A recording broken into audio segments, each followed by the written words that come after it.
the one you love to hate. Andrew Anderson, spitting truth that just can't wait. Got a podcast, like a punch right to your face. College sports villain, taking it over the place. I'll bring the facts whether you like it or not. Dropping truth bombs, giving it all I got. They call me a villain, well, I wear that badge with pride. Nothing but secrets they try to hide. I rock in my veins, rebellious to the core. I won't back down, won't take it anymore. The bad guy of the podcast world, that's me. Unleashing the truth, setting it all free.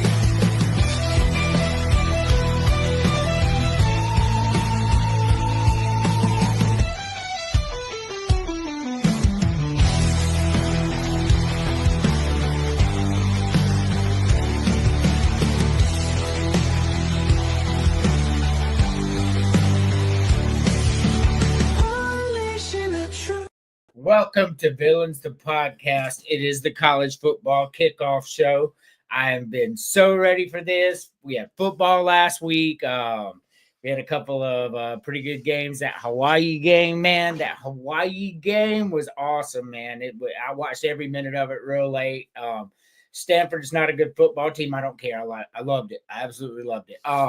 So let's go ahead and introduce our co-host for the night. Let's see, where are we at?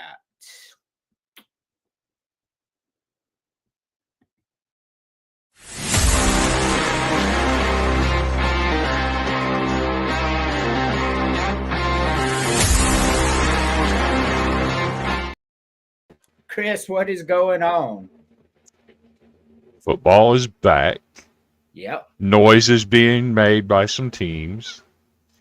Vanderbilt has a damn sellout for the first time in 12 years in a home game that does not involve Tennessee. That's right. And I'm fucking excited. Awesome. Glad to hear it. So,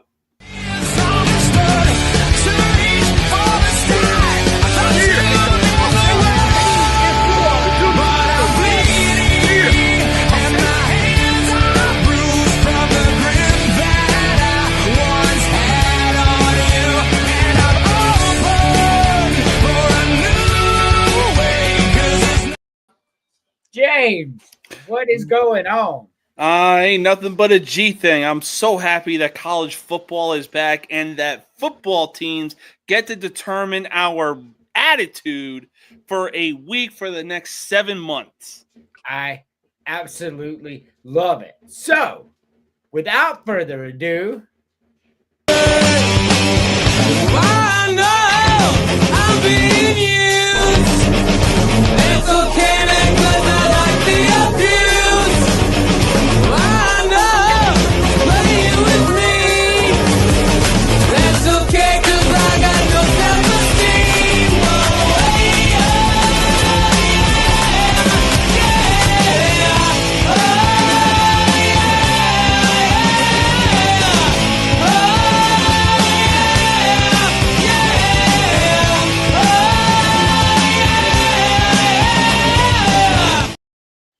what is going on, JT? What's going on, guy? I know all the goats were going to be here tonight. I got to bring my A game, man.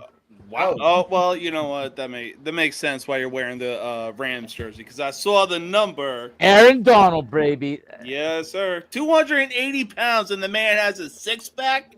You can make fun of Pitt all you want, but you know what? We bring ease. We bring this to the table. Darrell Revis, Larry Fitzgerald, Aaron Donald. Name me another school that does this. I mean, right here, because we're getting Larry Fitzgerald's son. I mean, All right. we had Alshon Jeffries. We had Stephon Gilmore. Oh, come on.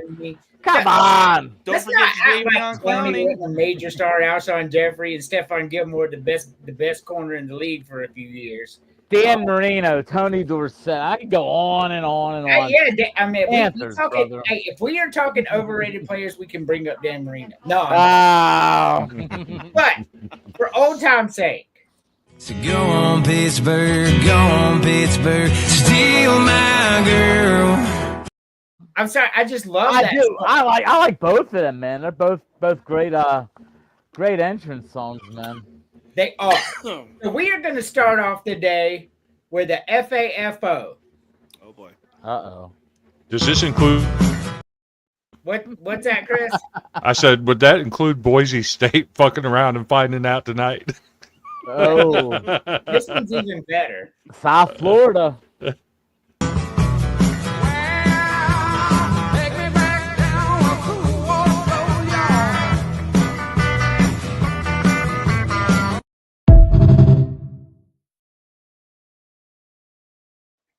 This is why you don't drive fast on roads where you know deer are. Dangerous bastards that they are. Chances are that deer got up and walked away too. For about half a mile and then collapsed and died for sure. They do Yeah. that all the time. They Yep. do. Walk up in the woods and die after you hit them. Not to mention, from the look of it, it looked like bro was in a hurry because it looked like he was driving in like same day delivery type of speed. Yeah, sure. Yeah, I mean, like, you ever seen deer are heavy, by the way, 400 pounds on average, and that thing just went about, I'd say 500, 600 feet rolling. That Yeah. car was hauling ass.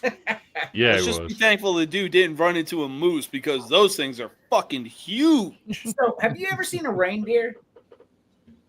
They're huge. So, And a I'm cartoon.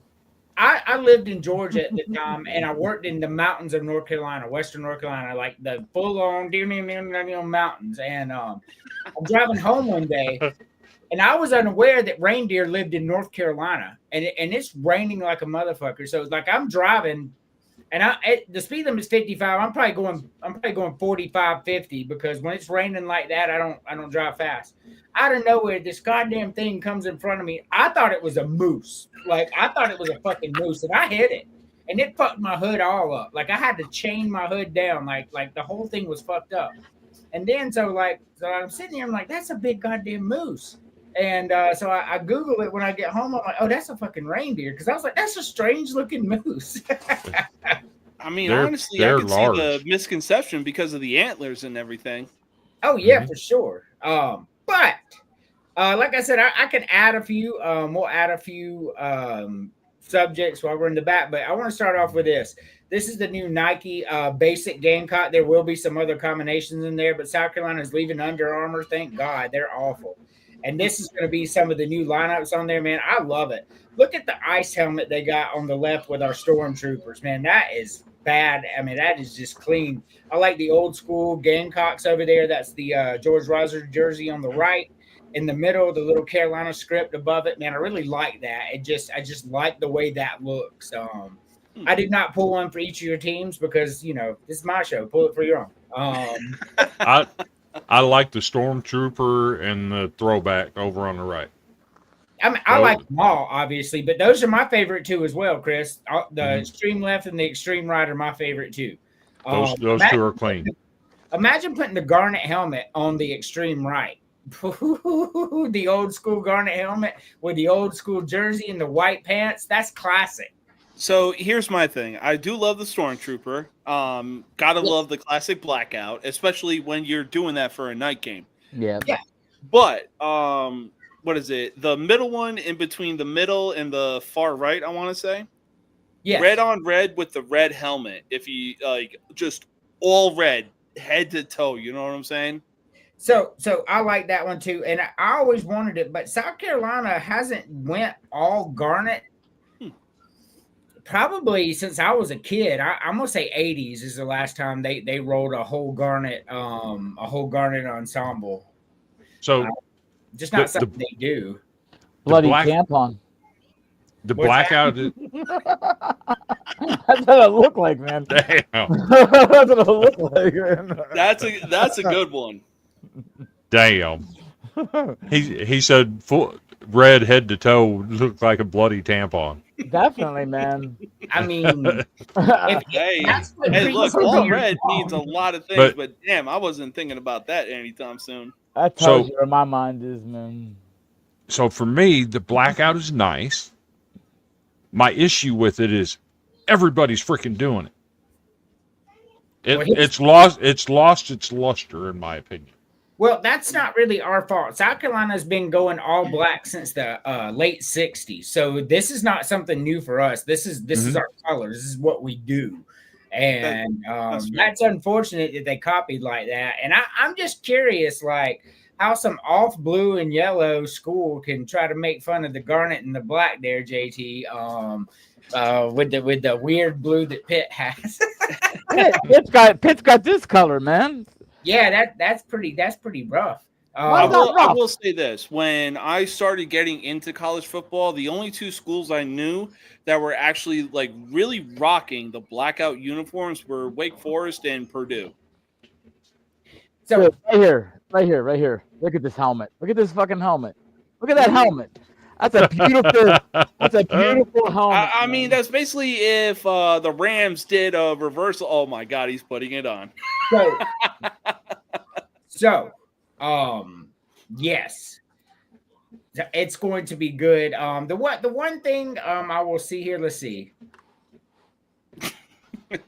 So Terry's gonna say go UCLA. Terry is known for the go UCLA chants. yes, He loves stirring the pot. He loves stirring the pot. for sure. I mean, with Terry being the only person in the stadium to watch UCLA football, it's easy to hear him. and this is coming from a Vanderbilt fan. Oh, I mean, we got more. You can look at the stadiums and look who has more fans. Obviously, Vanderbilt does. Well, I just think because, and I say this not in a tongue in cheek, like I mean this for real. In Nashville, it's an event, right? So when you get a good team like Vanderbilt, there's a lot of people in Nashville. They're like, okay, Yeah. we want to go see this event, and so I think that's a lot of what you're seeing. Yeah. I mean, But in in that- LA, they don't care about football. They don't. They do not care about football in LA. You cannot convince me otherwise. I mean, They don't. you can either watch a Brooks and Dunn cover band or watch Vanderbilt. I mean, Yeah. it's not that much difference. You know, do what you gotta do. Hang on, I got to on this one. I got your- kidding. I got your Sinead O'Connor, Terry. We're just busting balls tonight. I love it. Busting balls, man. it's what we do. I love it, man. Love it. So, all right, it is time. Everybody, put your earplugs in. We are. You know what? Why is it doing that? Hold on a second. That was odd. So I'm gonna tell you why. I try to figure this out real quick. Why it did that. The ugliest uniforms I have seen ever, honestly, belong to the New Orleans Saints. Like I don't care what anybody says; those uniforms are ugly, and they've always been ugly. Like Whoa, which ones? just like pick it, bro. The New Like Orleans. their regular uniforms or regular white and black. No. I Yeah. don't know what the fuck you're smoking, but I gotta give it to the Seattle Seahawks color rush. I mean that both. It looks like the entire state of Seattle picked their nose, and out came those uniforms. You got to think though. Both of these statements can be true. No, I will still take the New Orleans Saints color rush uniforms, like the all white with the black helmets, the white jerseys, the gold pants or black pants with the gold helmets. New Orleans got some good colors down there, but whatever the fuck Seattle was thinking of doing those like lime green booger bullshit uniforms, I'm like, no. JT, What's that? worst uniforms that you've ever seen. Let me look at my helmets. Oh, you know what? I don't know what it is about them when I watch them. I just think they're plain, maybe not ugly. The Giants. What are the Giants trying to do? No, I'm being serious, dude. Like white, all white, a little bit of red stripes. I think they're boring as shit. Other than that, I think the oh man, let's see here. I'm not really one that looks at uniforms like that. Honest to God, like I'm not one that like gets complaints when I'm watching a game or nothing. But I'm gonna say this because I'm a Pittsburgh fan. Cleveland, what the hell is Cleveland doing, man? Orange, white, brown, nothing on their helmet. They don't even try to spice up. That's why I hate Penn State too. Same thing. Like you ain't smart enough to put a logo on your helmet. I don't like that shit. At least the Steelers got one side with the logos. So I mean, I got two in mind right now. Whatever the fuck the Giants were thinking with their See? 100th anniversary uniforms, like the brown pants, the you stripes. agreed to me. You agree with me. Those are the uniforms you were talking about? I'm just talking about the Giants in general, man. They're just boring as Man, shit. no, the fuck out of here. The Giants are boring. And you know the second team, whatever the fuck Schittsburg came up with those prisoner looking uniforms. Shit. The Bumblebee ones were terrible. I agree Yeah, with that. exactly. They were Now look, terrible. they're classic like black uniforms, black helmets, black and white, black and yellow, whatever the fuck Wiz Khalifa put out. Classic. But look, the Giants have classic uniforms. You know what I don't like if we're going back to the college level, and I know a lot of people are gonna disagree, blah blah whatever. But Texas's uniforms are just ass. Like I just like some burnt ugly orange and some white pant. Like this just terrible. Like Texas has a terrible uniform combo. Every one of you has missed the mark so far on the college one. What the fuck is Maryland doing? Half of their helmet is black and yellow. Half of their helmet is red and white. What the fuck are you doing, Maryland? Flag of Maryland? They don't know what to pick. What in the hell is that shit? They don't know what to pick. Plus, they're with Under Armour. Yeah, they got the owner of Under Armour went to that school, just like This is why I'm glad I'm a Fighting Irish fan. They just keep it classy, despite the fact that they are with Under Armour. Yeah, that Maryland shit, that's the worst in college football. I don't think there's any question there. I'm sorry. I like the Maryland flag on the helmet. I'm sorry. I like it. And as far as the NFL, I got to flip a coin between Green Bay's throwbacks and Pittsburgh's throwbacks. What the fuck are those two teams doing? Get them throwbacks out of here for those two teams. Wait a minute. No, hang on. Let's go back 15 years to whatever the fuck the Denver Broncos were doing with those ugly ass uniforms for throwbacks. What the fuck was even that? It was like 2010 or something like that. What about the radioactive Michigan State uniforms with the neon green? Oh my god. Those are god awful. Ugly. Northwestern shit. All right, so what Northwestern is winning the national championship. Yeah. So let's clip that. So Pat Fitzgerald, before we get into our first segment, Pat Fitzgerald was exonerated and found not guilty of all charges after the university fired him without due process. Things are about to get nasty in Chicago. Like he didn't do it. He's going to sue. I guarantee it. And another school is going to look at what he did at Northwestern and go, yeah, if he's innocent, I'm going to hire this guy because he did a really good job taking a shit program to a lot of bowl games. And you know what? And I've always been of wait until you find out if they're guilty or not before you do this bullshit. But anyway, it is time. And we are going to let Chris go first, game by game, synopsis of what you think. It is time to pick Vanderbilt. I need to refill on this. Yeah, I got to get my whiskey. It ain't bad. I'm telling you, it ain't bad. So, got Charleston Southern coming in. It's our first sellout in 12 years in a game that doesn't involve Tennessee. You better be putting up 50, 60 points. That's a win. Then we travel to Blacksburg. Virginia Tech is ass. I was high on them last year with Kyron Drones, but he's ass. They lost their best running back. There's nothing going on good there. Vanderbilt wins that game. They're 2-0. Then we travel down to Columbia and play a team that we ain't beaten 17 fucking years. I'd be dumb if I were to say Vanderbilt wins that game. Because until we beat that team, I can't say we're going to. South Carolina gets the win. 2-1. Georgia State. They might want to take out some life insurance because Diego Pavi is not happy about what they did down there last year. Georgia State fixing to get ranked. Now we're 3-1. Who does a home and home with Georgia State? That was dumb anyway. But go ahead. Then we got Utah State. They're a decent team, but they're not an SEC caliber team. Vanderbilt wins that game. We're sitting at 4-1 going to Tuscaloosa. That's where we lose. 4-2. We come back, we get LSU. I think LSU's just a better football team.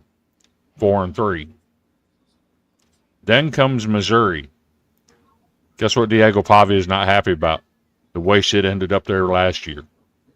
We should have won the game had they called the safety in the end zone the way they should have.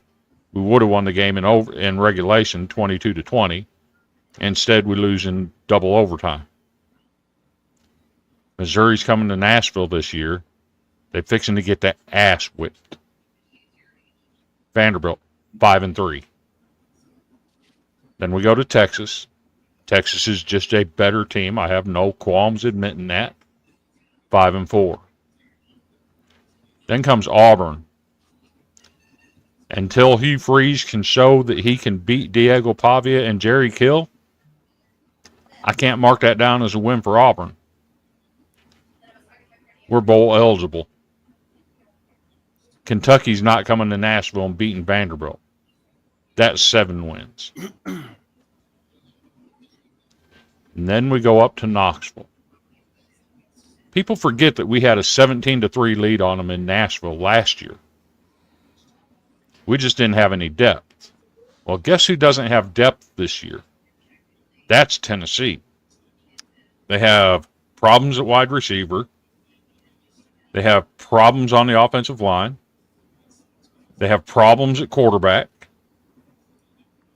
Their best defensive player, he didn't even practice in fall camp because he got himself in trouble with the coaching staff. I think Vanderbilt goes there and shocks them boys. We come away with an 8-4 record. All right. So Chris has Vanderbilt at 8-4. I don't think James is going to mirror your sentiment here, but he may. James. Yeah, I mean, I'm somewhat, keyword somewhat, mirroring it. I believe the last time we predicted Vanderbilt's schedule, I said that Vanderbilt was going to upset Alabama. Just because they did last year, but that was because Alabama came to visit Vanderbilt.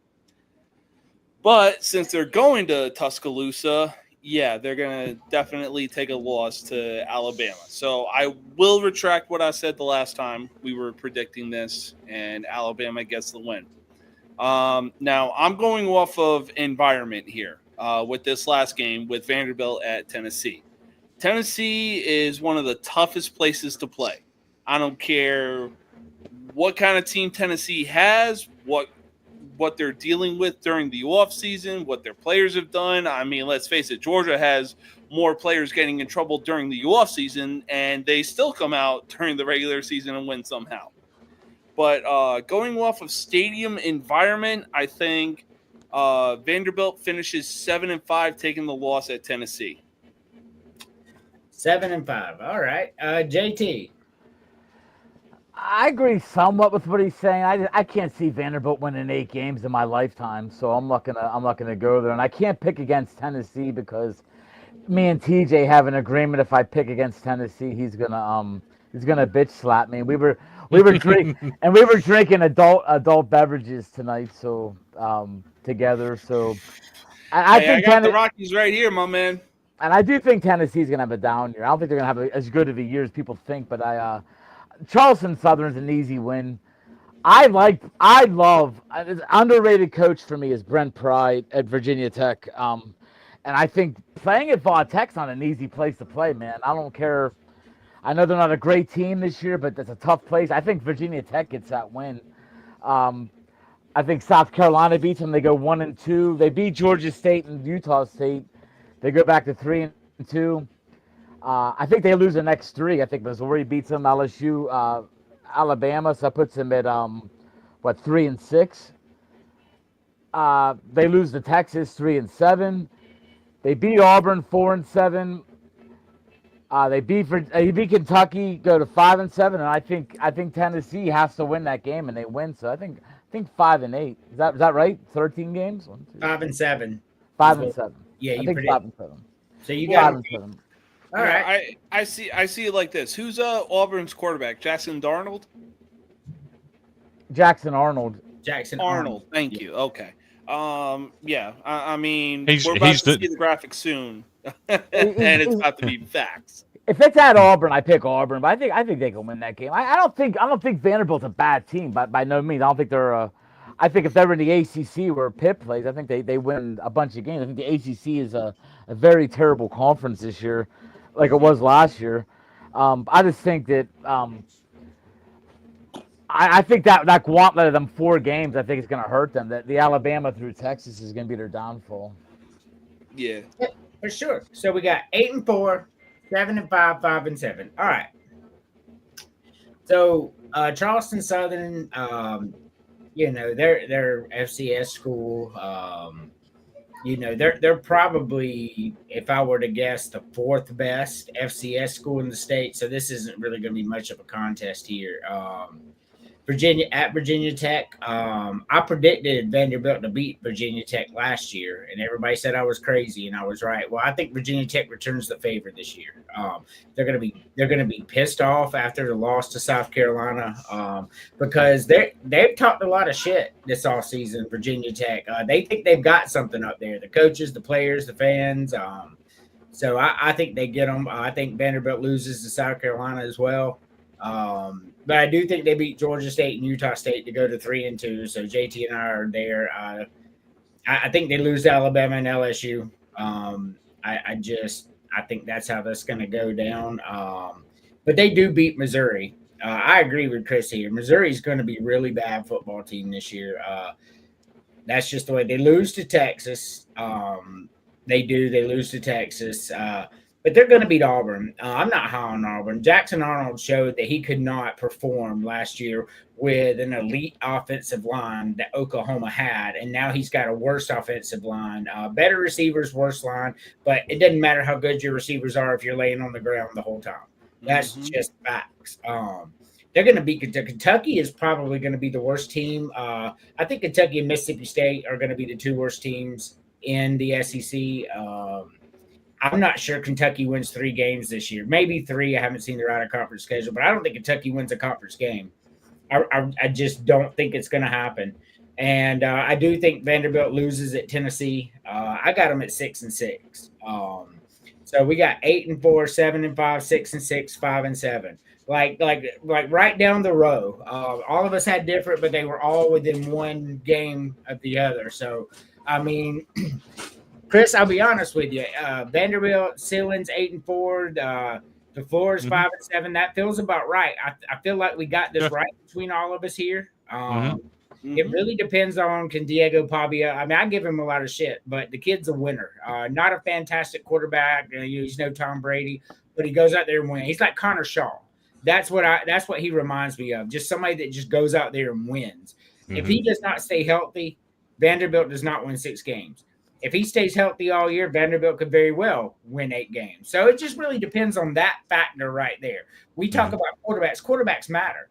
Like South Carolina, you take South Carolina. This is the first time South Carolina's been excited about a quarterback, like honestly, since Connor Shaw. So, it's really nice to have Lenore Sellers back there, just to be completely honest with you.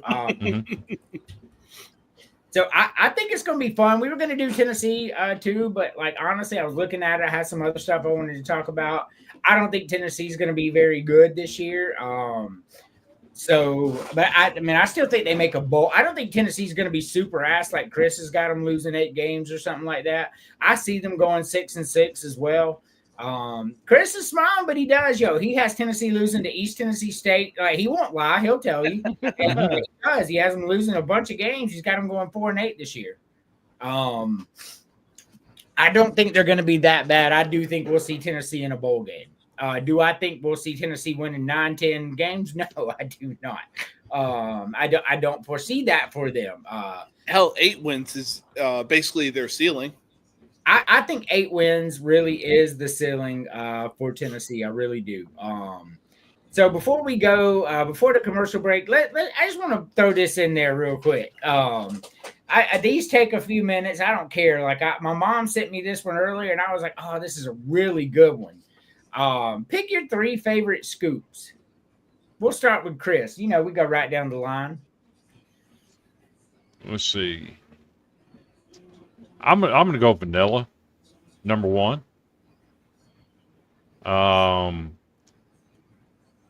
I'm going to go mint chocolate chip number 2 and cookies and cream number 3. Okay. Yeah. This is everybody. I love vanilla ice cream. Like I really do. It's one of my favorite. Like I know a lot of people talk shit about vanilla ice cream, but I love it. There's so much you can do with it. Toppings and chocolate syrup and gummy bears. And you can't do that with all the ice creams. Really, only vanilla. James.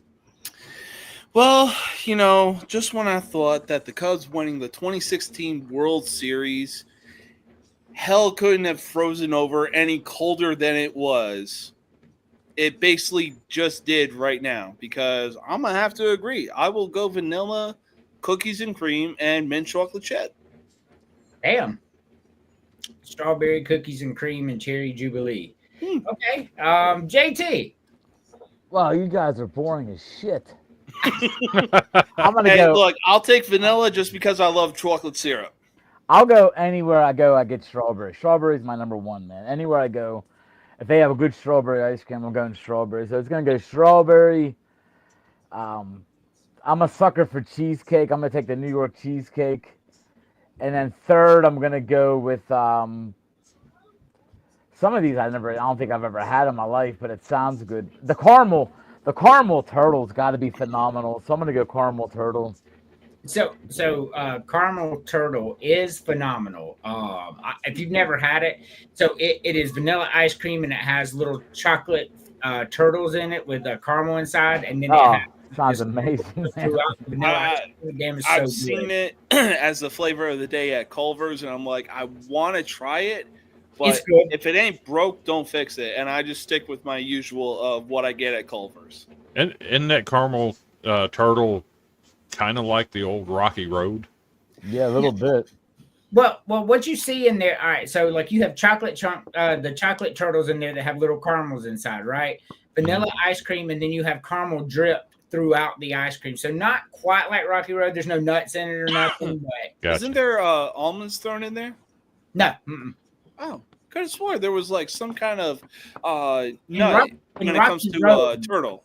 In Rocky, no, turtles are just chocolate with caramel inside. Yeah, and they're fantastic. So he said y'all were boring as shit. So for me, like, first of all, strawberry ice cream is so fucking good. It's one of my favorites. I like it with chocolate syrup on it. But for my 3, I'm going chocolate. I'm going brownie. Like that's completely boring. I get that. And then my third one, like it was really hard. I had a few to narrow down, but I'm going strawberry. I agree with JT there. Strawberry ice cream's so fucking good, man. You get the strawberry ice cream, you put the chocolate syrup on it, or you get chocolate ice cream and you get that strawberry syrup from Hershey's on it. That shit's good, man. It's good. It is so good. Caramel turtle is close to praline and cream. It's just chocolate with caramel inside, bro, in the shape of a turtle. Like that's all it is. Yeah, stop sticking your nuts in there, man. There's no nuts in this ice cream, man. Right. There's no nuts. I figured there was like a pecan in there or something like that. Nope. Rocky Road has almonds, but caramel turtle has no nuts in it. Interesting. Okay, I'll have to give turtle a try then. Oh, it's so fucking good. Now you know how the game is played. Eliminate 3, Chris. Eliminating 3. Mm-hmm. I'm not a fan of cherries at all. I'm dumping the cherry jubilee. That's pretty good though. I won't give you crazy talk on it because I get it. But, crazy talk. Let's see.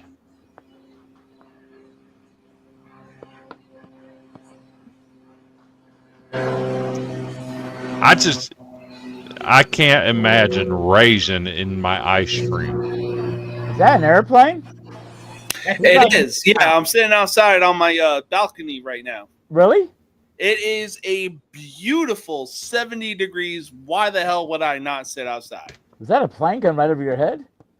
Yeah. He's in I'm Chicago. I'm like a half hour, maybe 45 minutes from downtown Chicago. Hey, You close to Wrigley? Wrigley? No, he's from not the here. United Center, Oh, okay. aka the Madhouse on Madison, baby. All right. Wait, so rum raisin, you're eliminating? Yeah. Yep. I can't imagine ice cream being good with raisins either.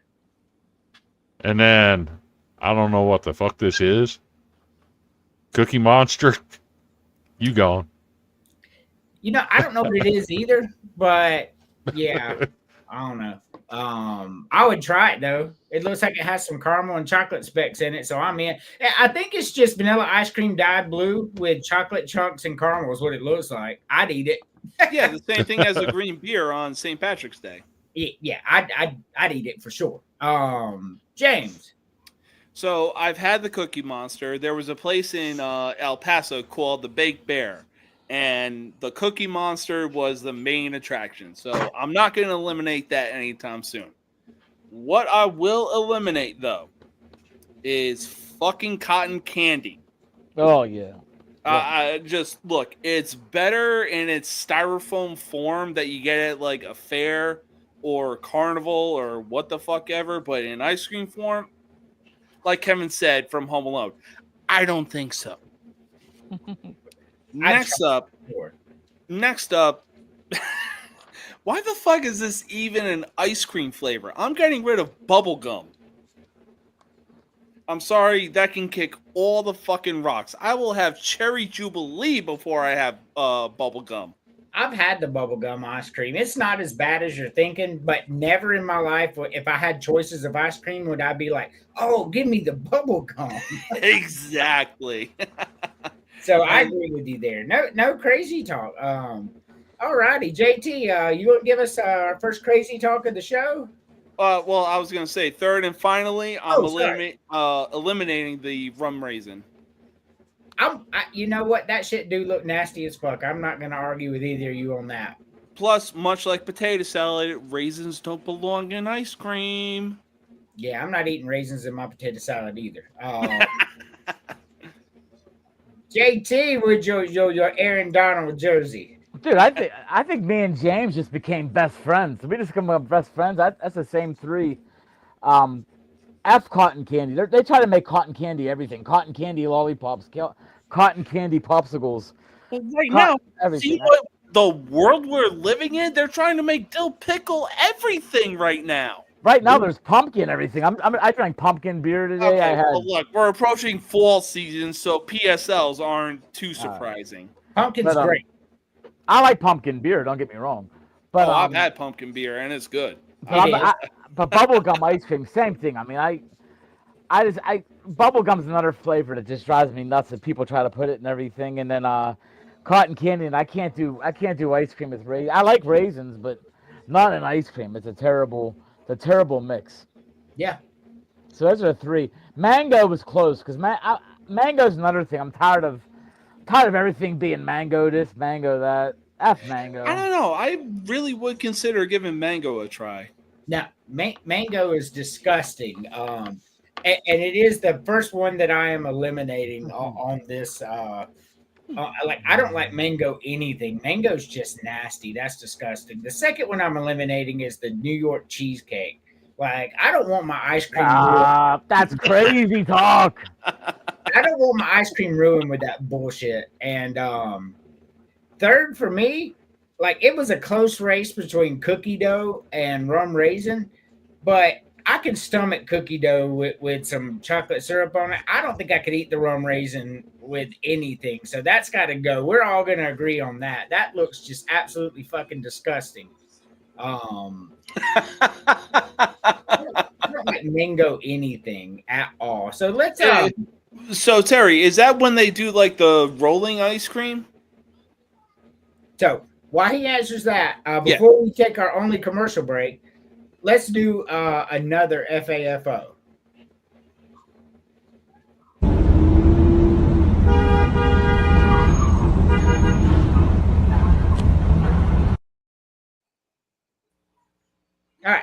top. Fuck.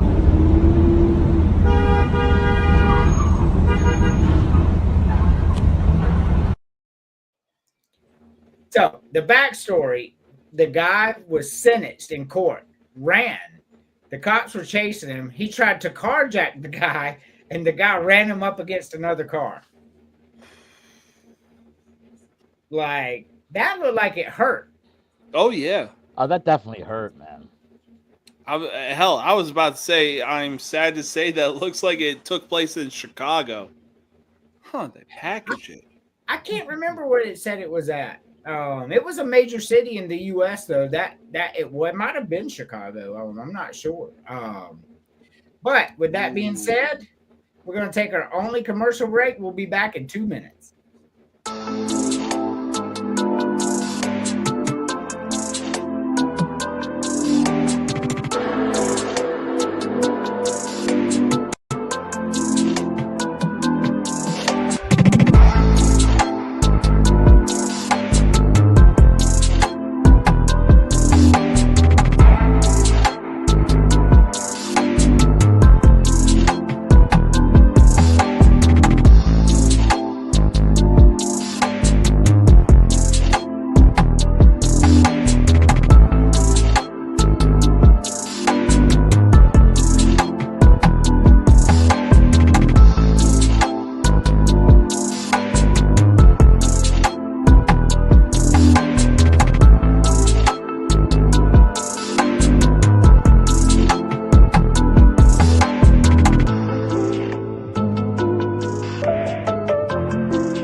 The one you love to hate. Andrew Anderson spitting truth that just can't wait. Got a podcast like a punch right to your face. College sports villain taking it over the place. I bring the facts whether you like it or not. Dropping truth bombs, giving it all I got. They call me a villain. Well, I wear that badge with pride. Nothing but secrets they try to hide. I'm rocking my veins.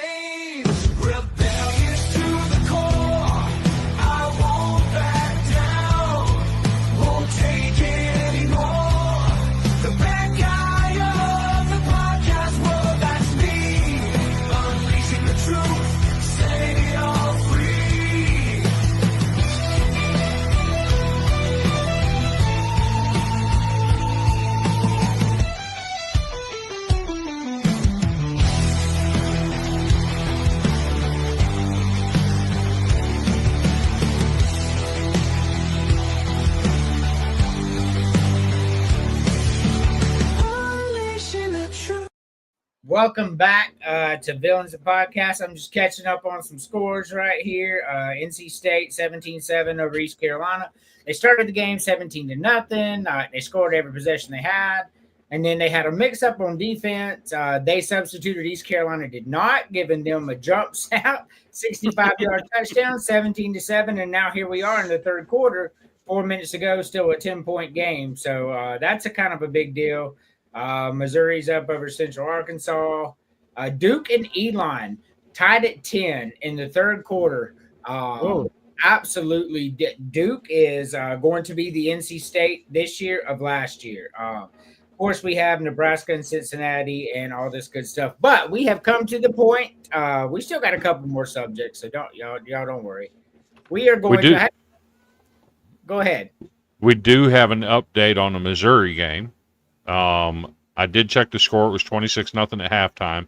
However, the big quarterback battle they had with Sam Horn and Bo Pribula, Sam Horn started tonight, played one play, left the game with an injury. It's been all Pribula since then. That would be a massive hit for Missouri to take to lose one of those guys. Oh, yeah, for sure. So I cut this. I had the whole graphic, but it already had our picks on there. So I already know Chris and James's pick because we released this graphic earlier in the week, obviously. But let's predict game by game. We'll go like this: Notre Dame and Miami. Who you got, Chris? This might be Notre Dame's best defense to date. I pay attention to what happens in camp all around the country. Everything I've seen coming out of camp in Miami is that Carson Beck has not been good. He hasn't thrown a football in a live game since December. I think Notre Dame wins that game handily. All right, James. Yeah, I mean, since the loss to Northern Illinois, when they were paid $1 million to come into South Bend, Marcus Freeman has taken that game personally, and they went on a run. With Jeremiah Love still at running back and CJ Carr, if you know that last name sounds familiar, it probably does. He comes from the Carr family of David Carr and Derek Carr, as we know, is in the NFL. He is the current starting quarterback for the Notre Dame Fighting Irish. Marcus Freeman is definitely going to lead the Notre Dame Fighting Irish to a handle win over the U and a classic Catholics versus convicts. All right. JT. One of the we started doing our prospects the last couple of weeks for Sports 5, and we got to do Jeremiah Love as one of our first ones. And this kid's special, man. I watched a ton of video on him. He's got it all, man. He could jump over you. He can beat you with speed.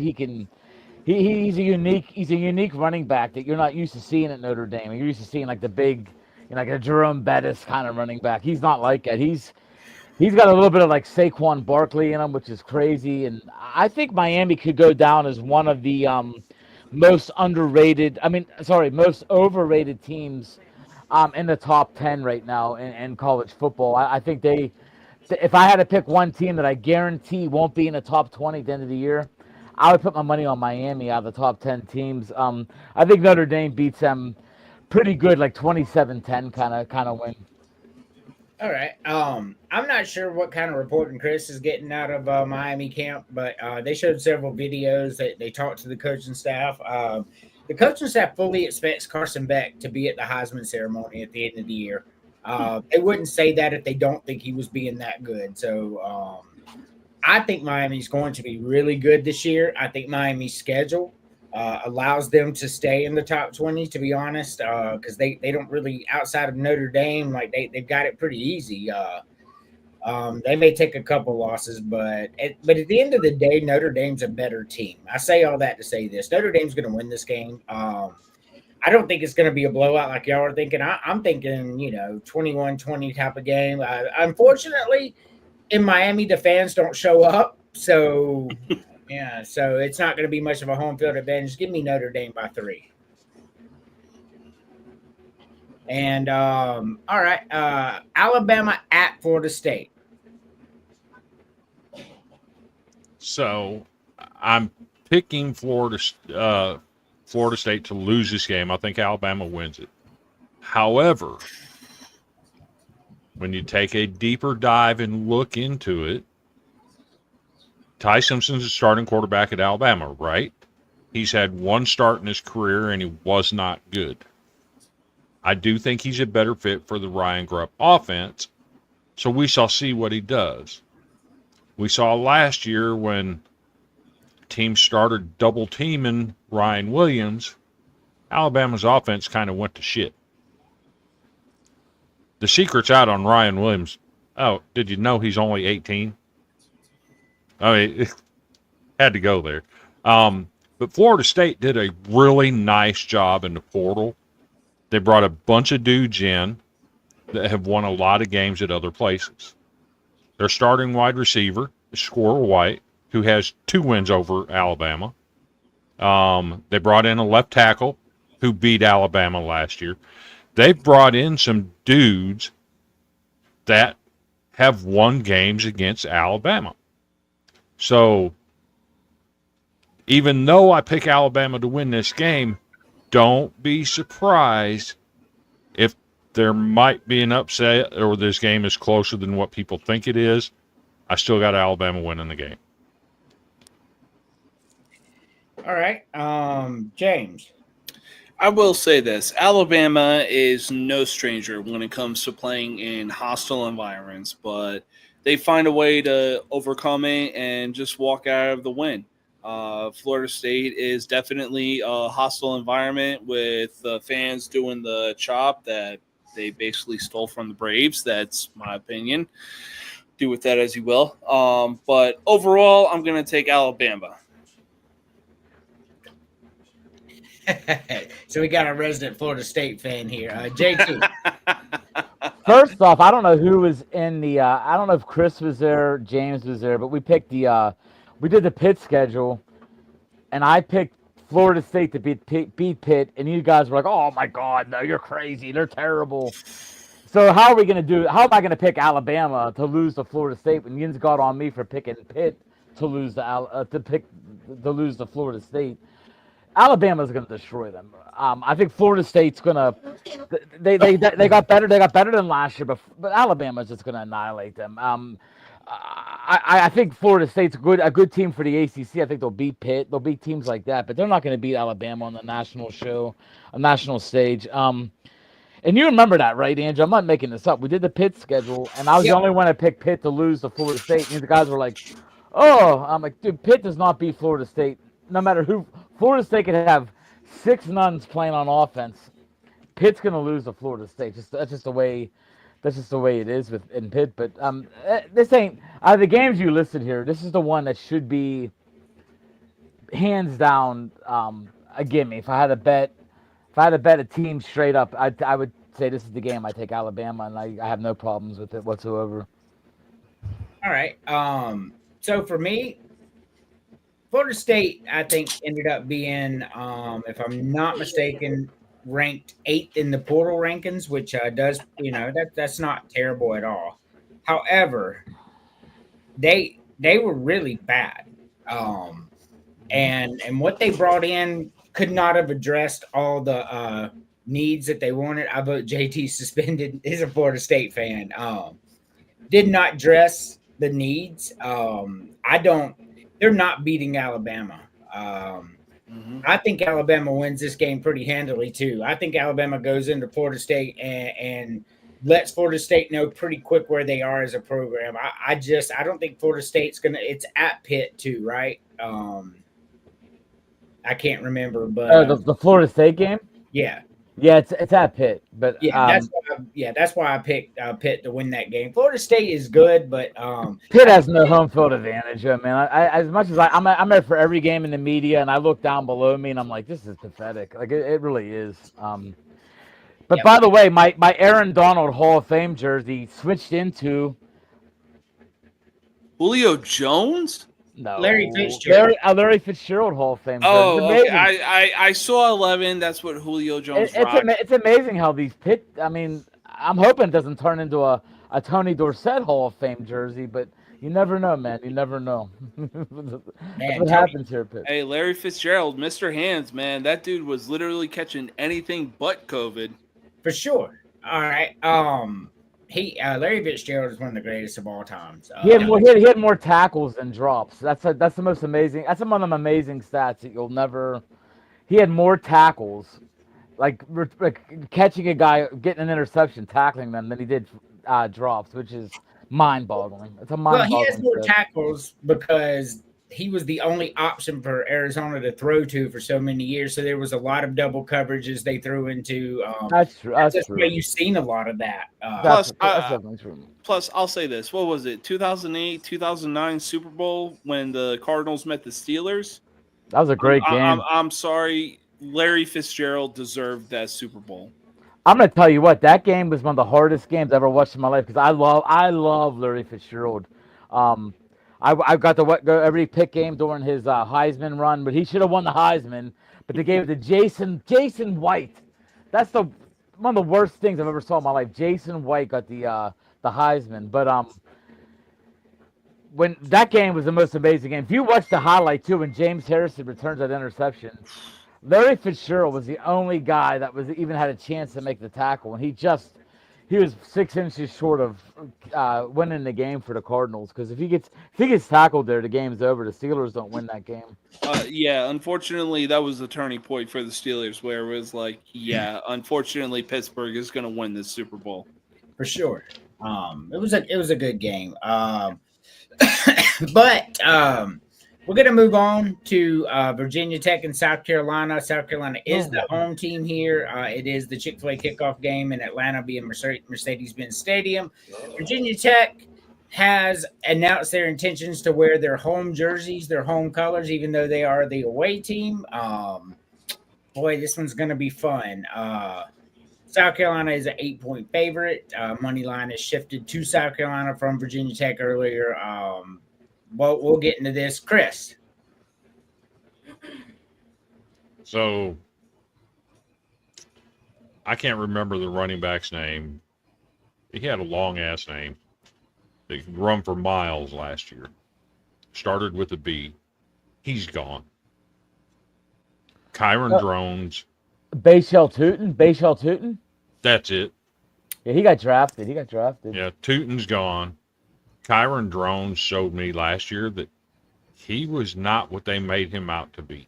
I mean, the hype surrounding him going into last season, yeah, he's not that. I know their fans do a lot of chirping on Twitter. They did it last year. you did the. South Carolina wins this game easy. I don't know. Easy, I said. All right. South Carolina, big. James. Yeah, Virginia Tech, you can wear your home colors all you want, but the fact of the matter is this. I hope you're sitting down, watching this, eyes peeled and ears open, because whether you want to or not, let me talk to you. This is essentially a home game for South Carolina, and they win it handily. Yeah, Columbia to Atlanta is just a few-hour drive. It is not that far. We do play Alabama, James, so there you go. You got your wish. You will see Mercedes-Benz Stadium garnet and black. I guarantee it. JT. I like South Carolina. I put a lot of stock in South Carolina this year. I have Lenora Sellers as my first team All-American. Which, by the way, guys, before we get off, give me your address. I'll send you the Sports FAFO notebook.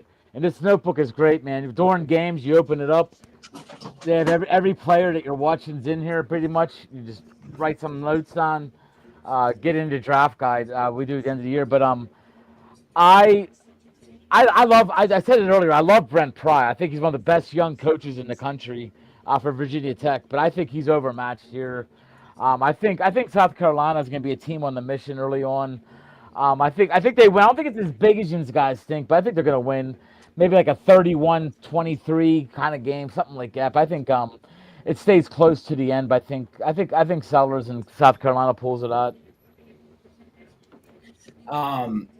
So for me, if you watch South Carolina's progression last year, in particular Lenore Sellers, what he transformed into, single handedly won the Clemson game for him. He was caught 22 yards behind the line of scrimmage, got a 15-yard gain. Busted coverage, ran up the middle on 3rd and 16 for a first down.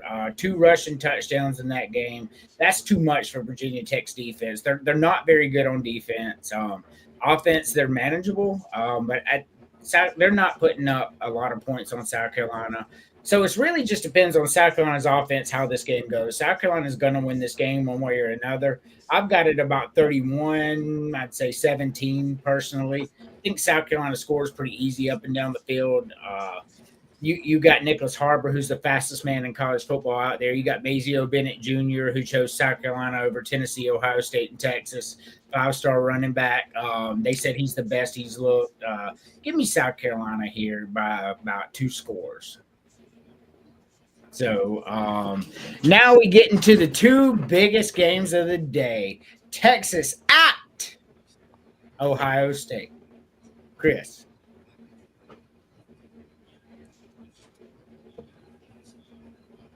I don't like Ohio State in this game. And I'll tell you why. They've lost their offensive coordinator. They've lost their defensive coordinator. They lost 3/4 of their starters off of last year's national championship team. That's a lot to replace. I don't care who you are. Now you got a quarterback that's never taken a snap in college football, who went to Alabama, couldn't cut it, and tucked tail and ran off to Columbus, who, according to media outlets, didn't win the job until last week. I think he comes out, and the 100,000 fans is too big of an environment for him in his first ever game. I think Texas handles this game. I think they probably win it 10 or 12 points. All righty, James. Yeah, so last time we made this prediction, I said that Ohio State is definitely a tough place to play. They are the defending national champions and everything like that. But at the same time, with a name like Manning under center, and on top of that, he's got guys like he's got to learn under guys like Eli and Peyton. He knows the defenses, he reads the defenses and everything like that. Yeah, I'm switching my answer up to taking Texas in this game. So, James, YouTube TV did hammer out their differences with Fox Sports, so you will be able to catch that game for sure. But I mean, good analysis there. Texas and Ohio State, both fantastic teams, in my opinion. JT. Well, I'm sort of Max. I'm gonna be at the Pitt Duquesne game during when this game is being played, so I'm gonna miss probably the best game of the weekend. I hope I can find somewhere to watch it on my laptop or my my tablet, 'cause I'll be stuck at Acrisure Stadium. But I agree with what you guys are both saying. I think playing at home sometimes for a first-time quarterback could be hard. You're playing in front of your own fans. When you mess up or go down, you go downhill fast. I mean, when you're on the road, I think it's more of like, okay, let's do this kind of attitude, like gunslinger. Hey, I'm on the road. I'm gonna stick it to them. I just think Ohio State I mean, what is Arch Manning? I know he's taking snaps under center, but has he played in a game like this in his college career? Not really. He has played in a few games, but you look at the family that he's come from. They're used to pressure. They live under pressure. If you don't believe me, ask Eli Manning, who has slayed the GOAT twice. Dude, DNA is DNA, but come on, man. It doesn't make you just walking out there like, oh, my uncle went through this. No, I'm gonna be good. You can't. DNA works a little bit, man. I guarantee he's gonna be a great quarterback in the pros. And all that.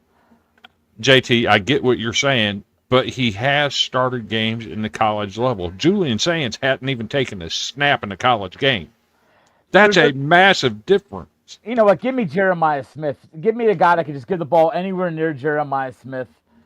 He got 2 of the top 5 wide receivers in the country playing with them at home. I think Ohio State, they're smart enough to find a way to run the ball. Maybe not count on the quarterback quite as much at the beginning. I think Ohio State pulls it out like 21-20. All right. So Arch Manning will be going in front of 100,000 fans under his first year under the ring. Yeah, he's taking snaps, but Not like it wasn't his team until I was now. gonna say, didn't he have a few starts when Quinn Ewers was sitting on the sidelines at a few points? Yeah, but he's not in this. It's not in this kind of atmosphere. He man. wasn't. It wasn't his team. It was Quinn Ewers' team. As soon as he got off injury, is what I'm saying. It is now his game. Going in front of 100,000 fans, that's rough for both quarterbacks. But if you look at the spread had went from 3.5 to 1.5.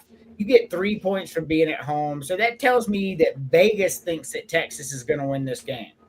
However, if you look at it, to be the man, you got to beat the man. And Ohio State is the man right now. They are the defending national champions, and these are facts.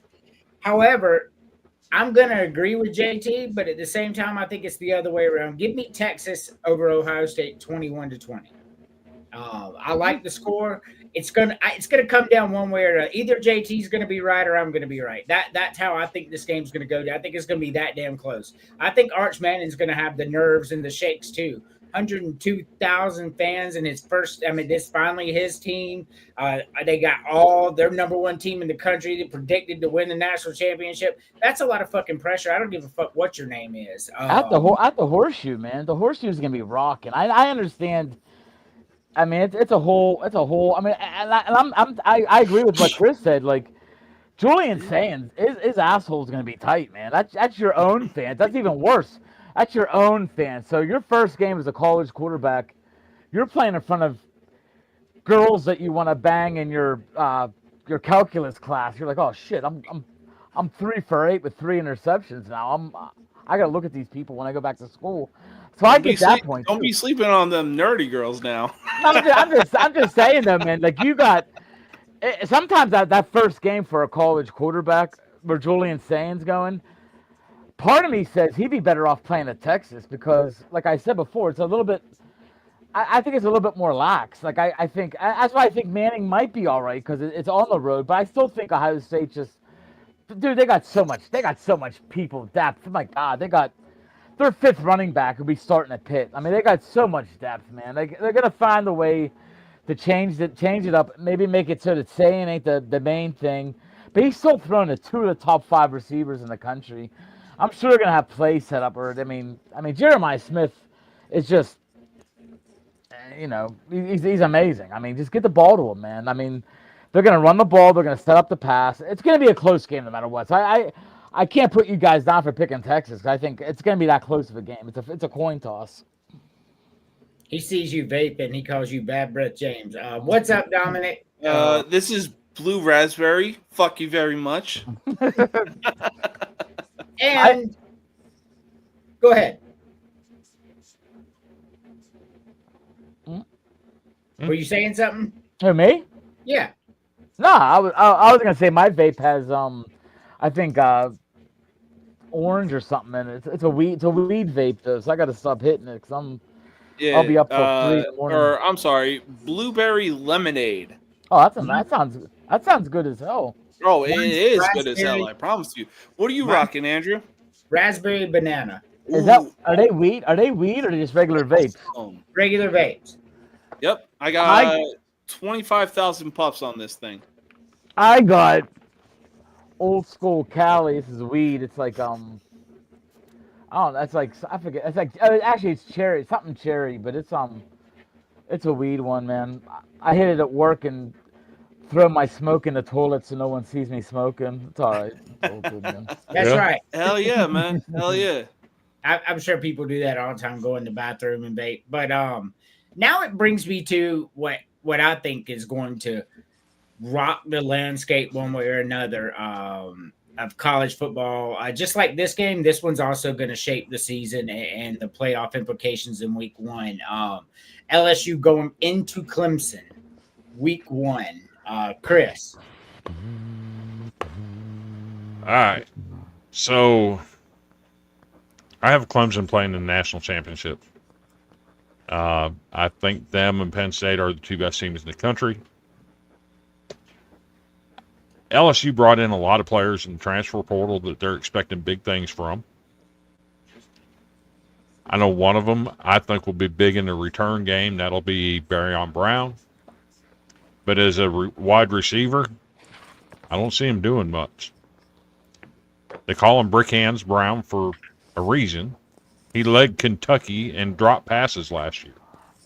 I don't think this game is particularly close. I think Clemson wins it by 17 to 14 points. Brian Kelly's the biggest fraud in college football. I agree with that, man. I agree with that. So I will get into that one. It's my turn. JT, since the landscape changed when I took it down, you go next. I agree with what he's saying. I don't see Clemson going to the national title game. I think they're good. They got a ton of talent on defense. I think Klubnik and the receiver slip him on. Is that Williams or the receiver? They have a real good receiver as well. I can't think of his name right off the bat, but they got some talent on offense. I think the one thing he said that I totally agree with. I cannot stand Brian Kelly, man. I think the guy is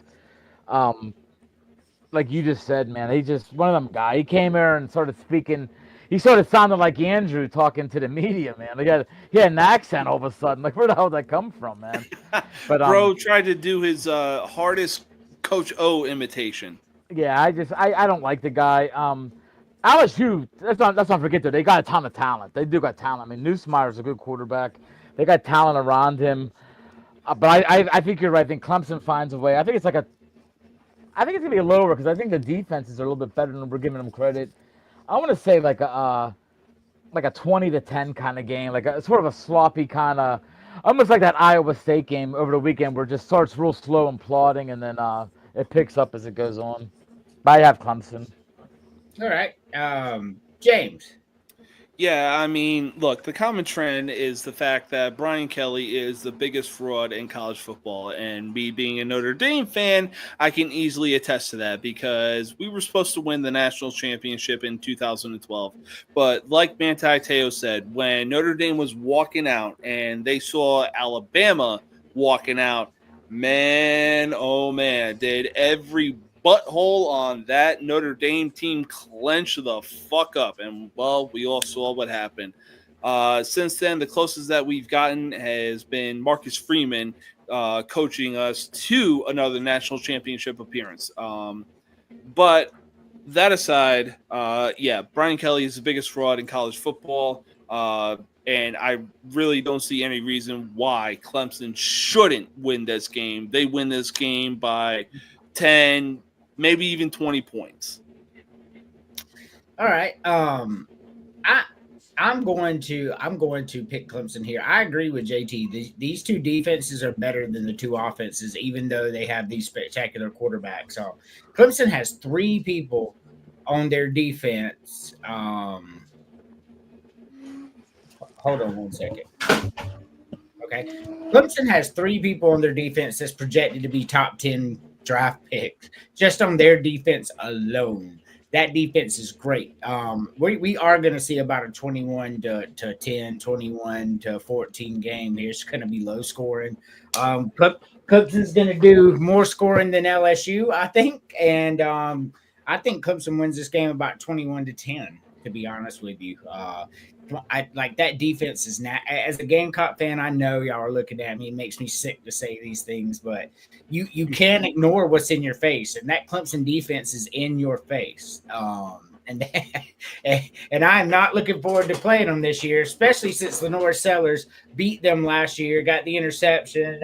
They were just, it sucked because it sucked because they really wanted to win that game, momentum going into the playoffs, but they didn't. Cody's an LSU fan. He's repeatedly said that LSU is going to win this game by 20 points, and I don't know, man. Last night on the Golden Broom, he said they win by 90.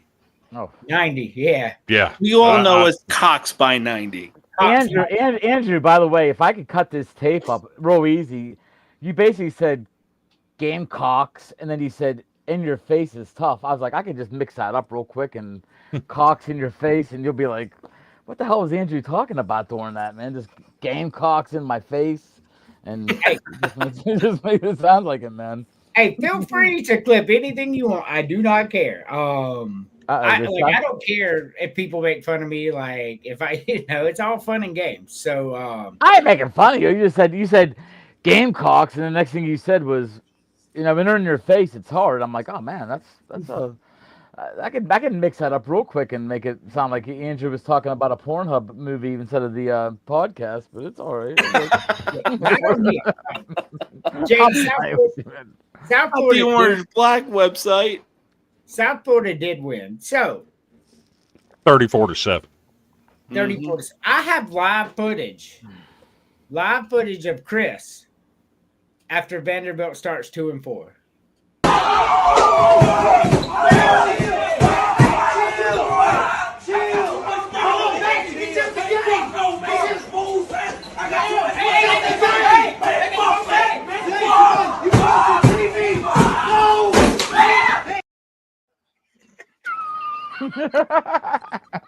So that happened this past Super Bowl when the Eagles beat the Chiefs. That guy was a Chiefs fan and started ripping off the wall. And we all know that he had money on the Chiefs too. Oh yeah. That might actually be me this weekend if we don't put up 50 on Charleston Southern. Chris, I know this isn't going to happen, but what happens if Vandy's this weekend loses like 21-20? Oh God! Are you going to call for Clark Lee's job? You'll see me in every single chat that me and you are in, and it'll say fire the whole damn staff. This is unacceptable. And it would be unacceptable. It really would. I mean, losing to Georgia State last year was unacceptable, but losing to Charleston Southern at home when you sold out for the first time in 12 years, Clark Lee might not be able to come back. The fans may run him out. Plus, I will say this, that is literally every Dallas Cowboys fan right now after Jerry Jones traded Micah Parsons to the Packers. To the Green Bay Packers. So you brought up Georgia State. It's a fun thing about that game is the whole week leading up to the game, Clark Lee was saying, I don't like how the team is practicing. I don't like the vibe. It feels off. There's no urgency. And then they go out there and they find themselves down 2 touchdowns. They came back, took the lead, and then Georgia State wins it on the throw-off pass at the end on a jump ball. If we don't lose that game, nothing else that was done the rest of the year, beating Alabama, getting to a bowl game, winning the bowl, none of that happens. Yeah, none of it happens without that loss. Sometimes losing is winning. We saw that with Ohio State last year. They took a couple of hard L's, but then they turned around and they found the recipe and just raped people in the playoffs. Just raped them. Look what they did to Tennessee fans were coming in there. Whoa, there's a river close to it. We're going to tear down their goalposts and throw it in the river when we beat them. They got the fuck beat out of them. That shit was funny as hell. Look, I'm sorry. Because their fans on Twitter were talking shit hard. I'm sorry, though. Ohio State did not deserve to host a college football playoff game. Why? Why not? Lost to their biggest rival. You don't deserve to host a college football playoff game after that. Hold on. The committee was just like, we'll throw you a freaking bone. So I humbly disagree. But let me tell you something right now. I know everybody's like Ryan Day lost to Michigan, whatever. But if South Carolina was to lose to Clemson this year, like if we're to lose to them, but the trade-off for that is we get to win a national title. I've seen us lose to Clemson a bunch. I don't give a fuck about that. I've never seen us lost win a national title for 4 years. Okay. And he got one national championship out of it. He's got that. Like, you don't have one. I don't have one. Chris don't have one. JT don't have one. But I got one. My point is this. They lost to their biggest rival. This is easily the biggest rivalry in college football. It is so big that neither Ohio State nor Michigan will even say the name of each other's teams. Ohio State was 20-plus point favorites going into that game. They lost 13-10, and the college football committee was like, fuck it, we'll throw you a bone. You'll host a college football playoff game, and you're going to welcome in Tennessee. There is no way in hell that should have happened. Time out. The goddamn shit out of Ohio State. Time out. You going to put Tennessee hosting that game after they got their ass ran off the field by Arkansas? What was the Are you final really score of going to that do game? that? Tennessee didn't even cross the 50 on offense in that game. So I disagree with you, James. Losing to your rival sucks, but like winning a national title means more. When's the last time Pitt won a national title? Oh my gosh. So you weren't alive, right? Well, It's like- look, here, 1976. I get Yeah, what I you're was- saying, I was- but I at was the 2 same years old. time, when you lose to your big rival, that doesn't mean that you should host a college football playoff game. They were one of the top 8 teams in the country. Yes, they should dropped host. 6 They spots. beat Penn State. They beat Penn State. So let me They just dropped 6 spots after losing to Michigan. Okay. Hey, look, let me just break that narrative for you real quick. Them not deserving to host a playoff game. They won the national fucking title, and they won They did. every game by a lot of points. So your argument is invalid. Like this team was good as fuck, bro. They were good as fuck, but at the same time, look, I'm saying rivalry weekend is the most important weekend. Okay. But what I'm saying is they had no business hosting a college football playoff game because the committee threw them a fucking bone. Hey, wait. I'll even They've go lost further. to Michigan for the last 4 straight years, soon Hold to up. be 5. Count Hold your up. days, Ryan Day. I'm gonna break it down even further. Let's just take out Natty. You won't understand this, James, because your team doesn't know what a conference is. But I'm gonna ask JT and Chris if you all right, JT, if you lose to West Virginia, Chris, you lose to Tennessee, we lose to Clemson, but you win the SEC or ACC respectively. Are you okay with losing to Tennessee and West Virginia because you won your conference title? I fucking am. I'd Oh, rather yeah. win the SEC than beat Clemson all day long. Oh yeah, we won it what 5 years ago, or 4 years ago, when Kenny Pickett beat Wake Forest. I loved it. I didn't care what we did. That was all I wanted. We won an ACC title for the first time, and it was Right.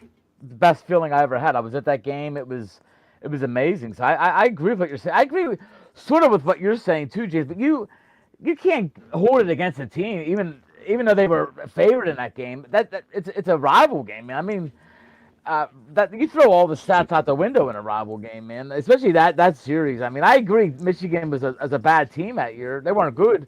I mean, they were a bowl team, but you can't give it to Tennessee. So- Lost to Arkansas 19-14, and they had no offense, like Chris said. So I mean, what are you gonna give them the home? Give them the So- home game? Yeah, To I'll answer his absolutely give them the home game. question, I've lost to Tennessee 85 times in the last 100 years. I don't care to lose to them.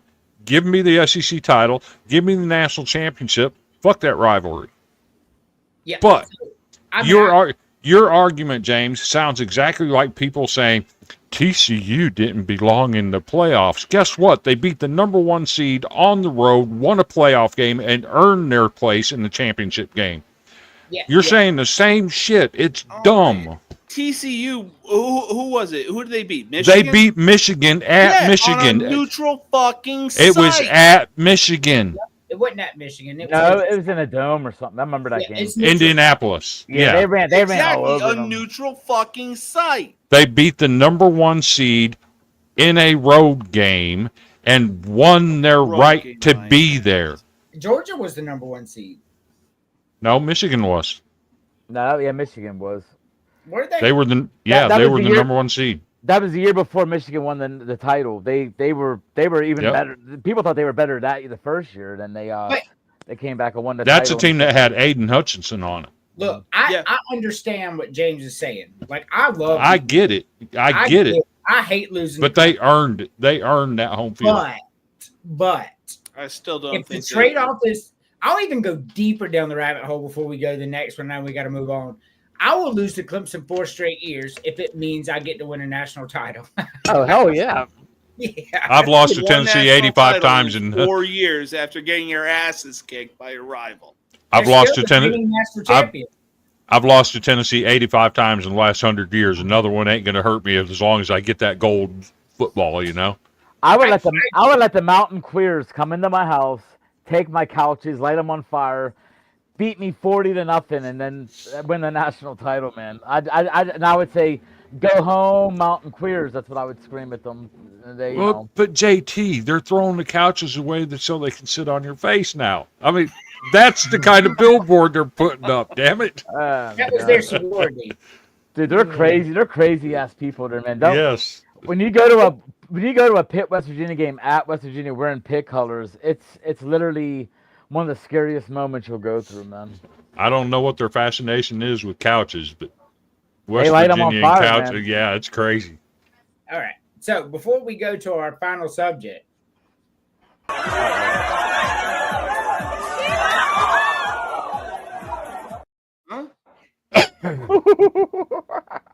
live week 1 of Clemson LSU. I'm just That was he's a fraud. that was a live look into Ohio State smacking around Tennessee in a game that they didn't deserve to host. Oh, No, that's basically how most games are going to be going this Saturday. I mean, I'll be honest with you. Ohio State had no incentive in the Michigan game anyway. They were only None. on the team. I mean, they were going to the playoffs regardless, bro. So, like, losing that game, all it did for them was push them out of an extra game, which was a conference championship game, let them get healthy for the playoffs, which worked beautifully. I almost think they threw that game, to be honest with you, because they knocked themselves out of a conference championship game. Now they don't got to play that, risk injuries, blah blah blah, whatever. They have an extra week to get right and get healthy. I'm just saying they had zero incentive to win that fucking game. Zero. If they had zero incentive to win that game, that was the most horrific zero incentive to win that game. Like, if they tried to throw that game, that was absolutely horrible. Michigan should have won that game 50-0. Well, you can't make it obvious because then the federal government, like if you start point shaving, the federal government will come get you. You can't do I was that. going to say, if Ohio State was trying to lose that game on purpose, the final score would have been what Georgia versus Florida State would have been. Yeah. So fun thing to look at is go look at their play calling from the rest of the season compared to what it was in the Michigan game. It was 100% different. They relied on the run, solely on the run against Michigan, where all year long they threw the ball a little bit more. and Michigan's a team that's could stop the run. That's the crazy thing. Not only That's exactly what they did. their starter didn't get as many touches as their backup in that game as well. You can't tell me that wasn't by design. I mean, like if I'm South Carolina and I'm like, man, if I win this game, I got to go play a fucking Alabama or LSU in the SEC championship game and then go to the playoffs. But if I lose, Georgia's going to sneak in that spot and I get an extra week of rest. I got zero incentive to beat Clemson or anybody at that point. And Will Howard came out of that break and looked unbelievable. Like he looked like a different quarterback. He did. Ohio State was the best team in the country last year. They proved it when it mattered. But I do think they beat Michigan this year. Friend Brandon, Notre Dame almost beat Ohio State the same way Georgia Tech almost beat Georgia last year. That Georgia Tech game went into like 7 overtimes. That shit was fucking awesome, man. That was amazing. That was amazing. I ever saw. I'm not denying that. I'm not denying that at all. I'm just, It's like before we do this, like that Georgia Tech game will go down as one of the greatest college football games ever played. Like that shit was awesome, man. I was enjoying every moment. So we'll do our final subject here. We got a hot take in the comments. So this is 100% Chris's burner here. It's not me.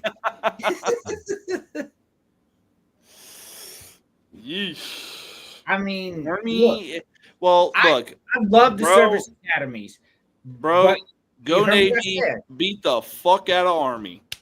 Look, last year, before we do this final subject, I'm gonna get JT wasn't here last year.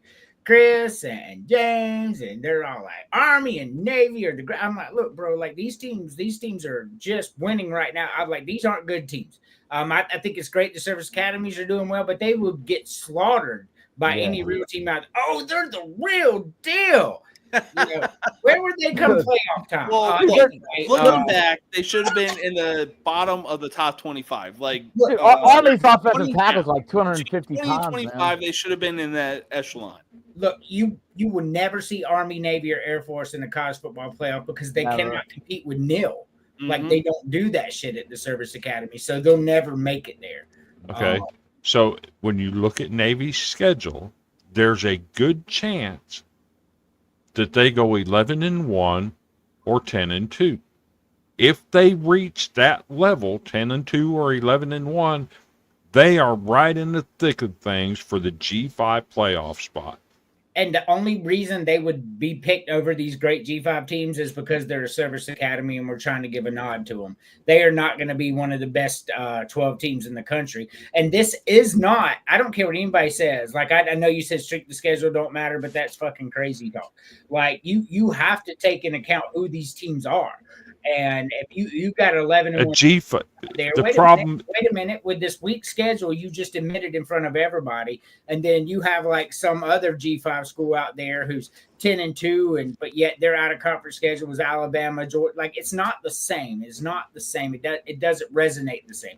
I don't think at any point you should be rewarded for playing a pussy pansy schedule and then getting into the playoffs. That you don't deserve it. So here's a scenario that you can see. You can see Navy end up 10-2 with a win over South Florida, who also goes 10-2. Who you putting in that spot? First of all, I don't believe for 2 seconds that we're going to see Navy beat South Florida or go 10-2. That's just how I feel about it. They did it. They went 10-2 last year. Well, one of those losses was to this team right here. Plus, to go off of what Dark Sage is saying, Army, what is the one thing that they have in common with the Navy? They face this team on their fucking schedule. Guess what? That is a guaranteed loss. Okay. She said y'all arguing again. No, Chris, that's fair because last year I told y'all Notre Dame was fitting to beat them down, and y'all said I was crazy, and I said no. You're missing the point. A G5 school's getting in the playoffs, whether you like it or not. They're guaranteed a spot. And if they are the highest ranked G5 team, they're in the playoffs. Period. So it's the best team, right? So let's look at Navy's schedule. A G5 team gets in regardless. And what I'm saying is there's going to be more deserving teams. We're going to get to this in 2 seconds. So all right, let's just go over their schedule and see if this is worthy of making the playoffs. Virginia Military Institute, Alabama Birmingham, Tulsa, Rice, Air Force. You're missing the point. Florida Atlantic. Hold on. North Texas, Notre Dame, South Florida, Memphis, and Navy and Army. No, I don't give a fuck if you go 10-2 with that schedule. I don't care what you say. There's better G5 schools out there. You're missing the point. If they're their highest ranked G5 school with a 10-2 record, they're in the playoffs regardless of who they played. A G5 school gets in regardless, period.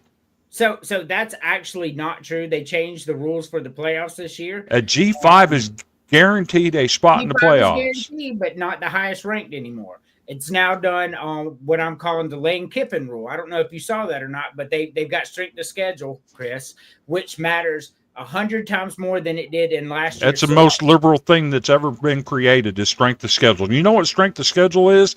That's for somebody who didn't win, getting their pussy scratched up, saying, I have to have my say in this. Okay. Go win your damn games and you get in. It's no question. Hold on. This is we're going to stop this. Schedule matters to you. Go to this. JT, I'm going to ask you this question only. All right. You ready? I'm ready. All right. So the schedule I just announced for Navy, let's just say they go 11-1, right? Yep. Okay. And let's just say it's just that for outlier, but let's just say Georgia goes 10-2. Losses to Alabama and Texas, 2 top 5 teams, but they beat LSU, they beat South Carolina, they beat all these teams out there. You're changing it. Hold on, Chris. This question is not for you. Who deserves to go to the? But you've changed it. I mean, first off, strength of schedule means something, man. I mean, Pitt could just play Duquesne, Villanova, That is And true. then the worst ACC teams in their conference this year, they get the pick of the worst. They don't have Clemson or Florida State or Crazy any of them teams on. I'm just saying, you gotta the schedule has to mean He's something. missing, JT. What he didn't tell you is not what was said. What was said is if there's an undefeated team, Uh-huh. I am putting the undefeated team in every time over somebody that's lost. So all right. I wasn't going You to go can't down- do. schedule you- matters. Look, you can't do everything that was asked of you and then get told you didn't do it the way we wanted you to do it. So Okay, fuck okay. you. You can't do that. That's Yeah, fine. look what happened to Florida State. JT. All right. Yeah. So that's perfect. JT, let's break this down, right? All right. So we're going to look at a 12-0 Navy team. VMI, Alabama, Birmingham, Tulsa, Rice, Air Force, Temple, blah, blah, blah, bullshit, right? All right. So now Assuming let's- that they actually beat Notre Dame. well, hold on. So now let's look at Texas's schedule, right? Let's say they beat Ohio State. Let's say they beat LSU, right? Let's say they beat all these teams and their only losses to Georgia. But you got 12-0 Navy and you got 11-1 Georgia, and there's only one at-large bid. All right, so let's even take that out. So let's go deeper, and then we got to move on. If you've got 11-1 Texas that only lost to Georgia and 12-0 Navy with the schedule, you say who's the number one team in the country, JT? I picked Texas. I mean, they played good. They played unbelievable competition. I mean, Right. your schedule means something. I mean, Penn State, they're out of conference schedule Okay, right now. It's pathetic. They play three shit teams. I give credit for like a Texas playing Ohio State or Ohio State playing Texas. Penn State's playing Nevada, Villanova. That drives me insane. It's 3 easy wins. They shouldn't even count. I mean, I understand the team goes undefeated. It's a great season, but man, if you're Texas playing SEC schools against Navy playing, they upset Notre Dame, which I don't think would have happened. But like I said, they upset Notre Dame. I mean, Chris, you gotta look at the schedule, man. The schedule has to mean something. The NFL, professional Again, okay. You brought up the NFL, right? Yep. Did Washington make the NFC Championship last year? Yes. Should they've been in the playoffs? Yeah, the way it's set up, their division. Okay, That's a division. stop. That was a yes or no question. Did you know they played the easiest schedule in the NFL last year of teams that made the playoffs? That's professional football. It's different. It's professional football. Stop with that. It is. It's different, man. Stop. Okay, well, hang on. Let's If go strength back. of schedule Let's- if strength of schedule matters, it matters everywhere. And you are not going to tell your child that if they go undefeated, they don't deserve an opportunity to play. You're Well, not hang on. telling your child that. Hang Chris on. doesn't Let's go back to understand the that these games greatest are different Super Bowl games. ever played, Super Bowl 42. The undefeated New England Patriots, who were playing with a prime Tom Brady and Randy Moss, which was essentially a cheat code, and they went undefeated. What in does the that have regular to do with season. this? I'm getting there. They got beat. I'm getting there. A prime Tom Brady was under center, and they had Randy Moss at the wideout. Meanwhile, the Giants barely limped into the playoffs. They go 10-6, and they play teams that everybody and their dead relative was betting against them. Should they have gone into the playoffs being 10-6? They earned their right to be there by winning. Let me tell you something. You want to know who won the NFC? They won the NFC right that year. They won the right to be there by winning their games and earned their spot. Chris, If wanna you know who win- won the if NFC you- East that year? It's a simple formula. If you win your games, you have nothing to worry about. When you get beat, you cry, "Oh, but I played harder fucking teams." Guess what? I don't give a damn who you played. Win, and you have no complaint. Why doesn't Vanderbilt? So just let's beat the fast forward to fucking the SEC Super and go Bowl. to Are you Sun taking Belt? the Okay, undefeated Patriots, stop. Or are you taking the If- New York Giants? Since if- we're going to if- do professional football. If strength of schedule matters, put Vanderbilt in fucking playoffs this year. They got the hardest schedule in the country. Number one hardest schedule in the country. Put them in the damn playoffs. Schedule matters, damn it. Well, first of all, Vanderbilt. Plus, doesn't- they got to win. I showed you gotta the graphic. I showed you the graphic earlier today. They got the hardest schedule in the country. Well, they're going to win 5 games, like I said, so don't have to worry about the playoffs. Okay, but schedule matters. We play the hardest schedule. Put us down. And they didn't win. Yeah, you'd rather put an undefeated. Okay, guess what? You played a hard schedule. You didn't win. You don't get in. I don't care. I'm always going to put an undefeated team in over somebody that lost. Chris. Nobody's going to change my mind about that. Chris. Andrew's been trying for 3 fucking years.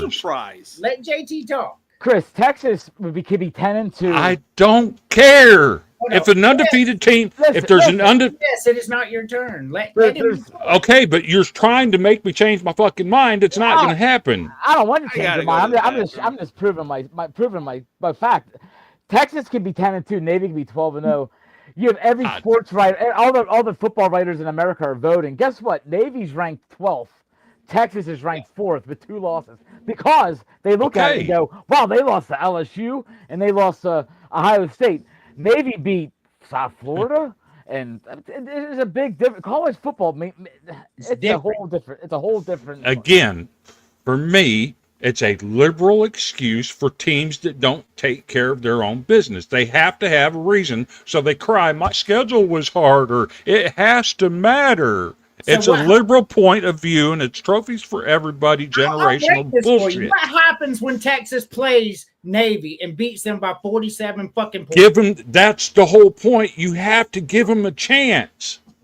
No, you don't. I disagree with you. Like, if you play inferior competition... You're not telling your kid that. I sure will. No, you ain't. You are not telling your kid if they went undefeated, they don't deserve a chance. I'm telling my kid if he played a bunch of, like, girls and, like, kids that were... Yep. Maybe something wrong with them, and they went undefeated. I'm like, Jared, you had a good undefeated year, but man, you didn't really play nobody. You twisting that to an extreme. Well, I'm just saying, man. If they played a team, if they played with people that he should beat, then I'd be like, yeah, you beat with me. No, I agree with you 100%. Like, if my son goes to Marshall and they go undefeated, but Georgia's 11-1 and they don't get in, I'm gonna be like, you went to Marshall, bro. Like, yeah. So now you're going to punish them because of something beyond their control. They couldn't get into Georgia. That's just life. I couldn't get into anywhere. Okay, so they don't deserve a chance to prove it against Georgia? Stop it. Not if it's between them two. No, Georgia goes. Dude, the whole idea of the playoffs is to have the best teams in the country play. That is the whole idea. No, it's not. Well, let's have Navy come in and play Georgia and lose by 50 points. That'll be that'll help the TV ratings and help everything.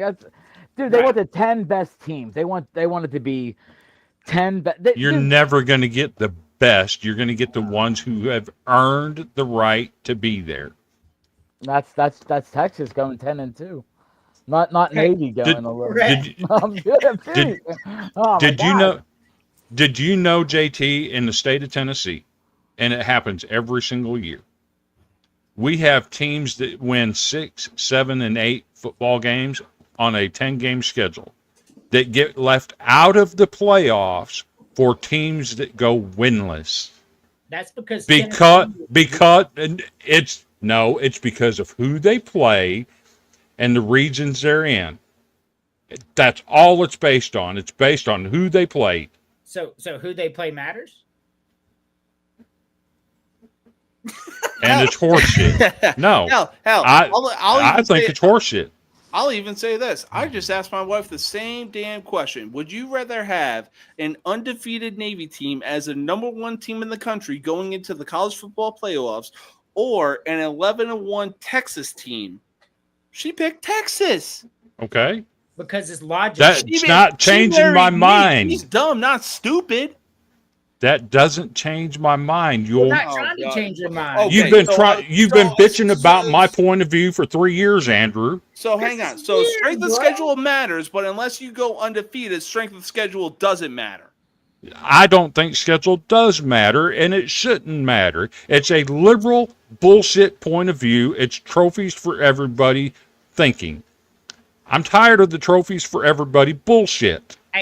When you're fucking...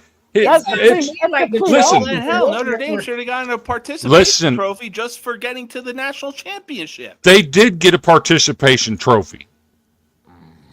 No, we didn't do our participation trophy the same way that you got a undefeated UCF participation did in trophy for getting there. 2017. All right, No, the all right, fuck we so did. we're We gonna didn't move do on. it the same way that It's a simple. Florida did. It's in a simple. 2017. It's a simple answer to all of it. Win your games, take care of your business, and you ain't got a damn thing to say. That's, put Emily on, but Chris on. So liberals are the problem. Got it. So we're gonna Terry, move I on love to you, this, brother. our final thing. But schedule and who you play does matter, and it matters in college football, and we see it every year, regardless what you think about it. Like because that's what happens. That's why you're going to see 4 SEC teams and 4 Big Ten teams in there because they're the best teams out there. That's just reality. I miss Jeffrey, I miss Dahmer, Chris. Oh So Notre Dame did lose to Northern Illinois and continued on and went to the national championship game. All right, so pick one per row. Mozzarella sticks, bacon cheeseburger, Ooh, and a strawberry cheesecake. wow. Hey, to each their own. I'd probably eat them all but the cheesecake, to be honest with you. James. So I'm gonna go with the buffalo wings. Oof. You know what? I'm gonna go for a curve on this one. I'm gonna go with Cajun pasta, and to close it out, I'll go with a lava cake. Hey, lava cakes do be good. Facts. We stopped the argument. It's over with. Cheese sticks, Cajun pasta, and cheesecake. JT.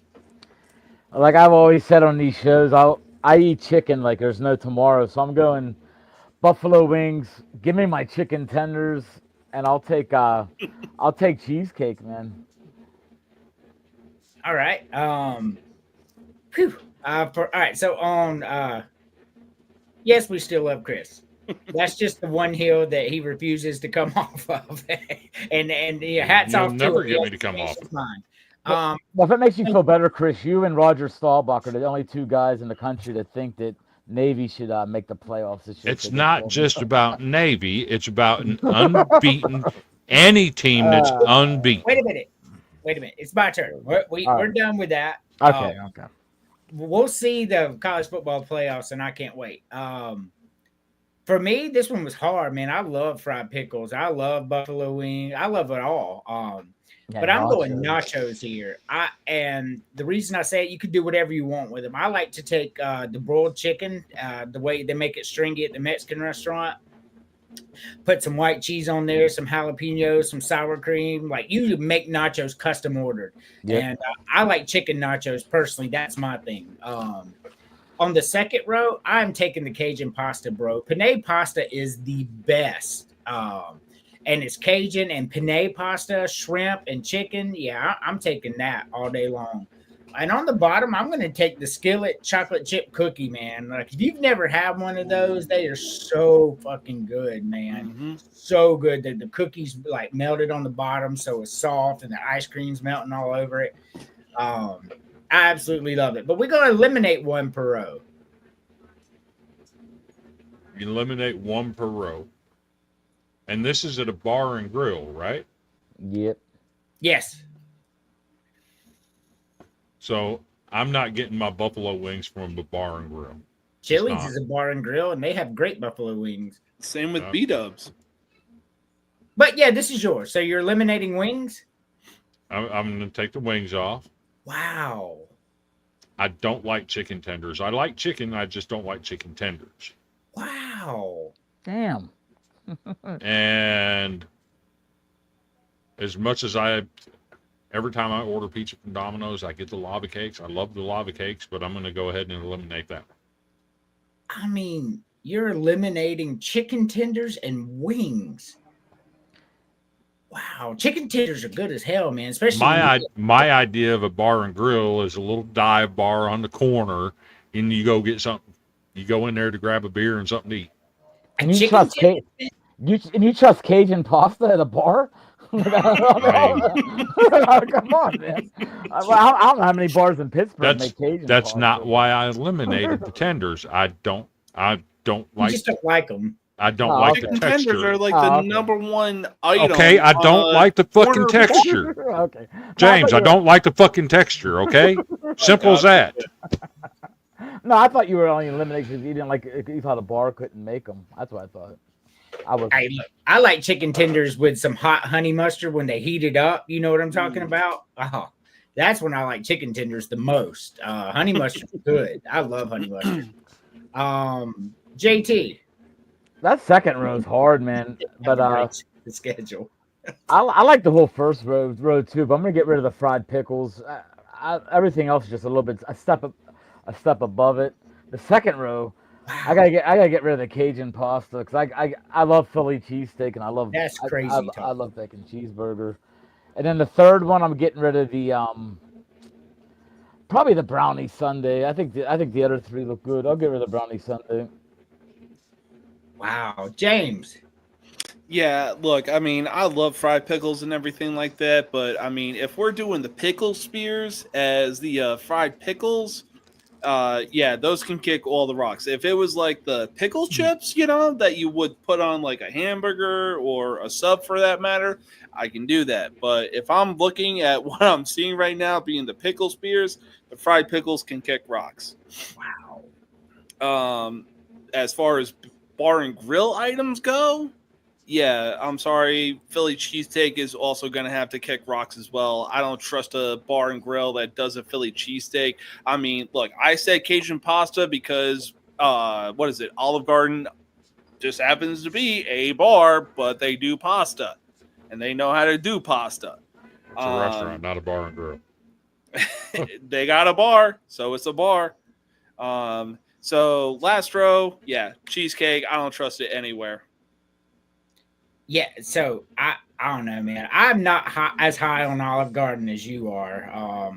But if you get the Cajun pasta from Chili's, oh, that shit is so good, man. I will take you up on that.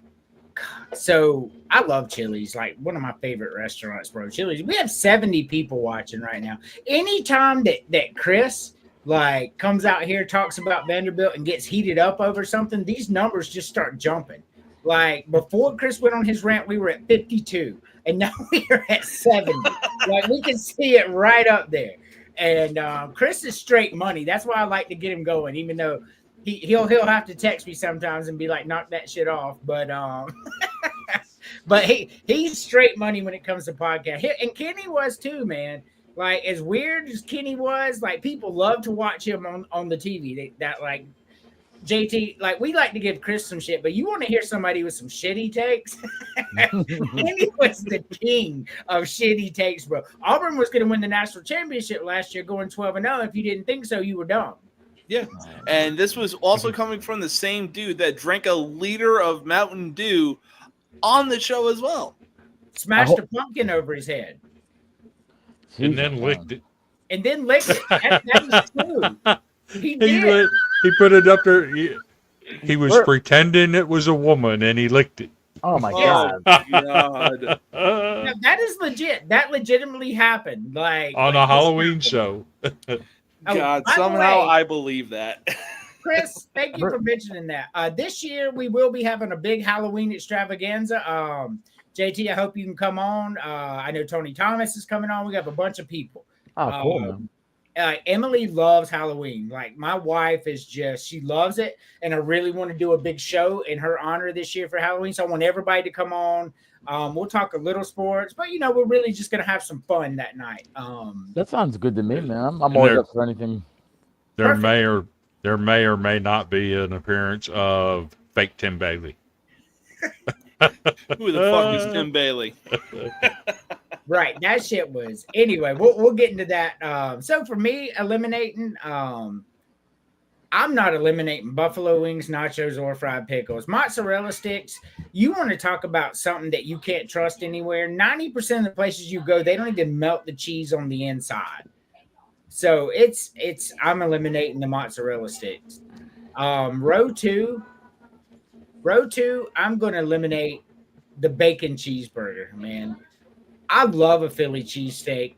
I love chicken tenders, and Cajun pasta with penne is one of my favorite dishes in the whole world. So bacon, I don't like bacon, and I'm not high on cheeseburger, so the bacon cheeseburger can kick all the rocks.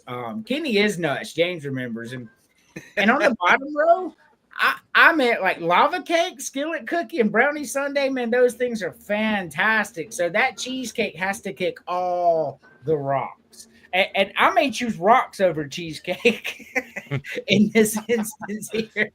Not, See, that's crazy talk, but man. it's like I said, I love the lava cake. I get them from Domino's every time I order pizza from there. It just out of those choices, that was the one that had to go. Hey, I get it. Like Chris don't like chicken tenders for whatever reason. He don't like them. Same way with me and cheesecake. Like I get it. I just don't like it. I've never had one that I did like. But let's go to our final subject. You Lord, oh Lord, you Lord, for Sunday. You Lord, oh Lord, you Lord, for Sunday. You Lord, oh Lord.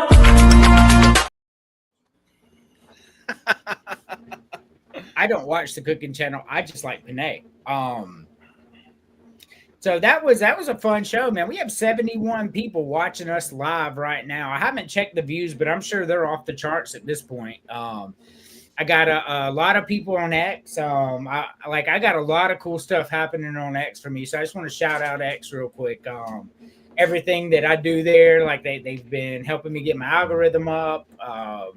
Absolutely phenomenal. I'm now partners with X with content creation. So I am monetized by them. So all the stuff that I do matters even more now. I've been working for this for 2 years to get there on X. 2 years ago, I really started. I'm like, hey, X is the place to be. And it really is. And now I've hit my numbers. My stuff's out there. Thank you, X. Chris, final thoughts. Final thoughts. I'm going to readdress an issue that I bring up quite often on this show. June was Men's Mental Health Awareness Month, but it doesn't have to be just June. Men are 3 times as likely as women to die by suicide. Men age 40 to 49 have the highest suicide rate per age bracket in the entire world. Men are less likely to seek medical help than women, and that's because we've been taught wrong all of our lives that showing emotion is weak. Over 500,000 men, just men, over 500,000 men die by suicide every year. Guys, these numbers have to change. If you have problems with your mental health, speak up, speak to someone. My inbox is open 24/7. I know Andrew's inbox is open. I'm pretty sure James's is too. He's made that known to us as well. Reach out to somebody. We'd be glad to talk to you. You can also call the suicide prevention hotline, 988. There's help out there. It's football season. We're all happy about that. Let's keep it that way. If you're struggling, reach out and get some help. Excellent. Definitely get some help. Men are, we're taught to man up and shut up. But JT, final thoughts. Yeah, I just want to say that I'm loving what we're doing here on these podcasts. I've been on James' podcast. I've been on this a bunch of times. Chris, I got to meet you. Chris was on talking last night on my podcast. I love the camaraderie. We don't always agree, which we're not supposed to agree.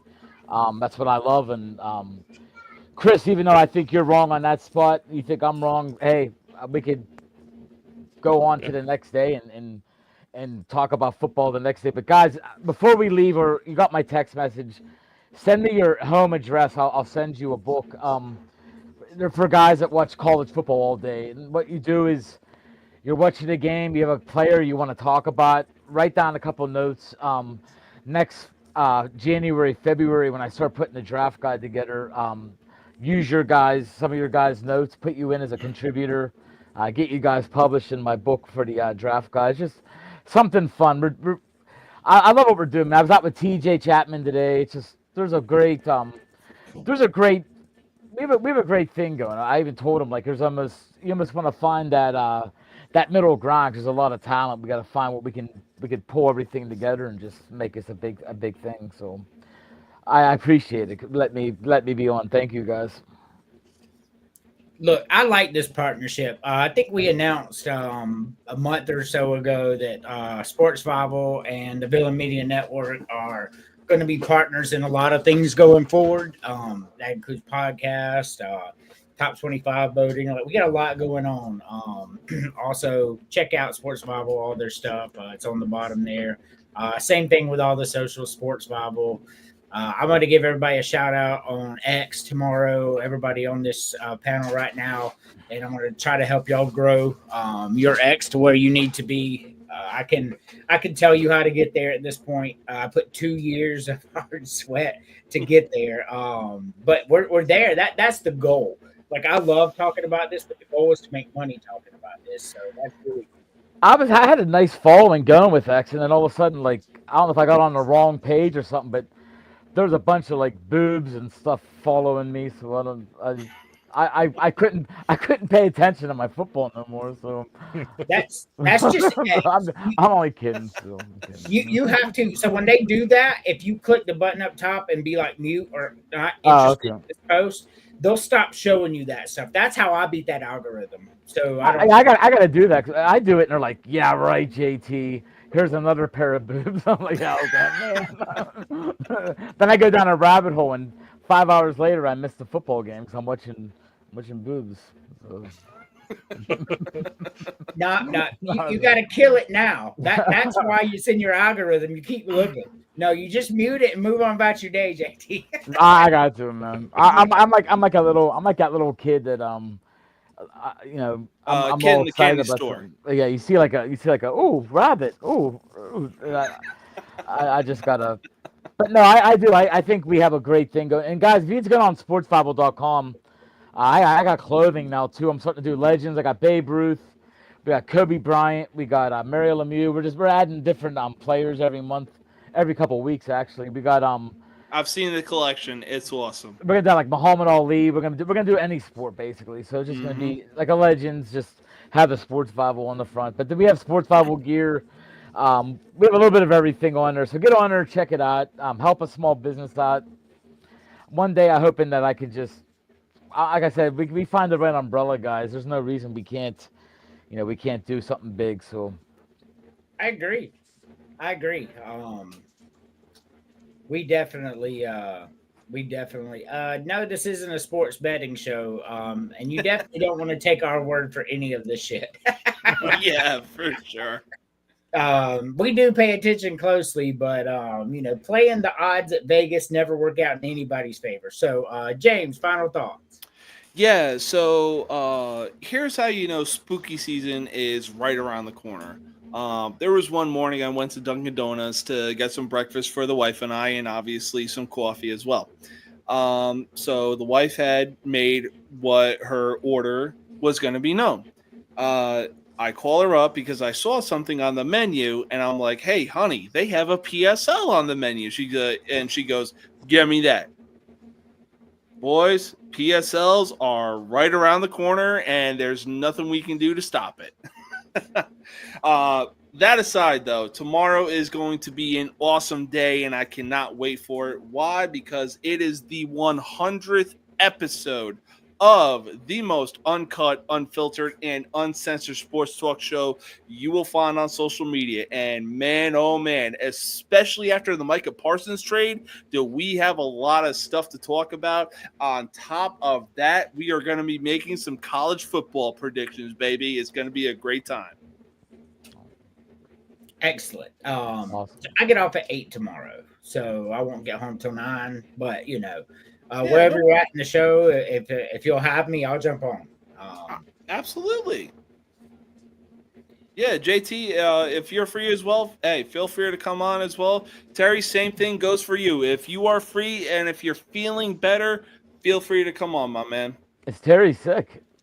Oh, yeah, Yeah, well, he's sick. He couldn't yeah. come on. He's got the flu. Oh, That's true. So we hope he feels better. Emily's not on because I think she's got the flu as well. Feel better, girl. Spooky season is right around the corner. Oh, yeah. You're not going to want to miss it.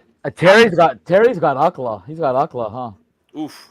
UCLA. UCLA. He's got UCLA. Yes. He's gonna be sick. He's gonna be sick all year, Terry. Tuesday, Starbucks released their pumpkin spice latte, and you best believe that I went and got me one instantly. Like, Dude, those things are so good. Dude, I did the same thing.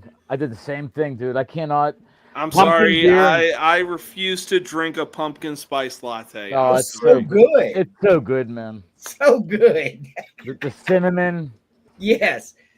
It's James, you are being like trying to be too manly with this, and you are missing out on probably the best coffee on earth.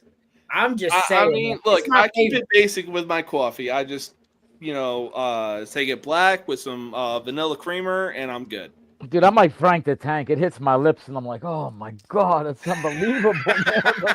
It's unbelievable, man. Hey, I got Terry, it the first day too. Terry, that's a good shot, but he's a Pitt fan, not a Penn State fan, so that did not hurt his feelings. He's probably fucked Penn State too. Yeah, thank you, Terry. That's awesome, man. That's Penn State. But yeah, pumpkin spice latte is the drink of the gods, man. When you get it, and when I got it, that because I was working third shift, and I started drinking it, I was like tears started coming in my eyes. Like, it is by far the best, bro. Don't let your manliness. Hell no, bro, Terry. I'm not a fucking psychopath. I don't take it black. I at least put some creamer in that bitch. Oh my god. We're starting to. Oh, come on, Terry. I don't like Brad Pitt either. He sucks. He sucks, man. Oh my god. Play on words. I love it. I love it from this guy. Terry's out here throwing haymakers. But thank you guys for being on. Thank you, man.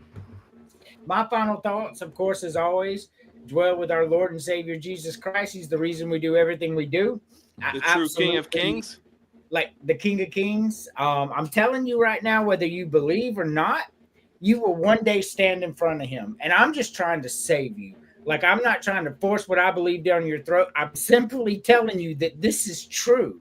This is real, and you will stand in judgment, and you need to understand. Now, if you understand and you choose not to, that's between you and God. Like, I'm not here to change your mind. I'm simply here to tell you the truth. And that is the truth. But with that being said, you're watching Villains, a podcast only on the Villain Media Network. Thank you guys for being here. Appreciate it, like we always. And as always, Matthew 24:13.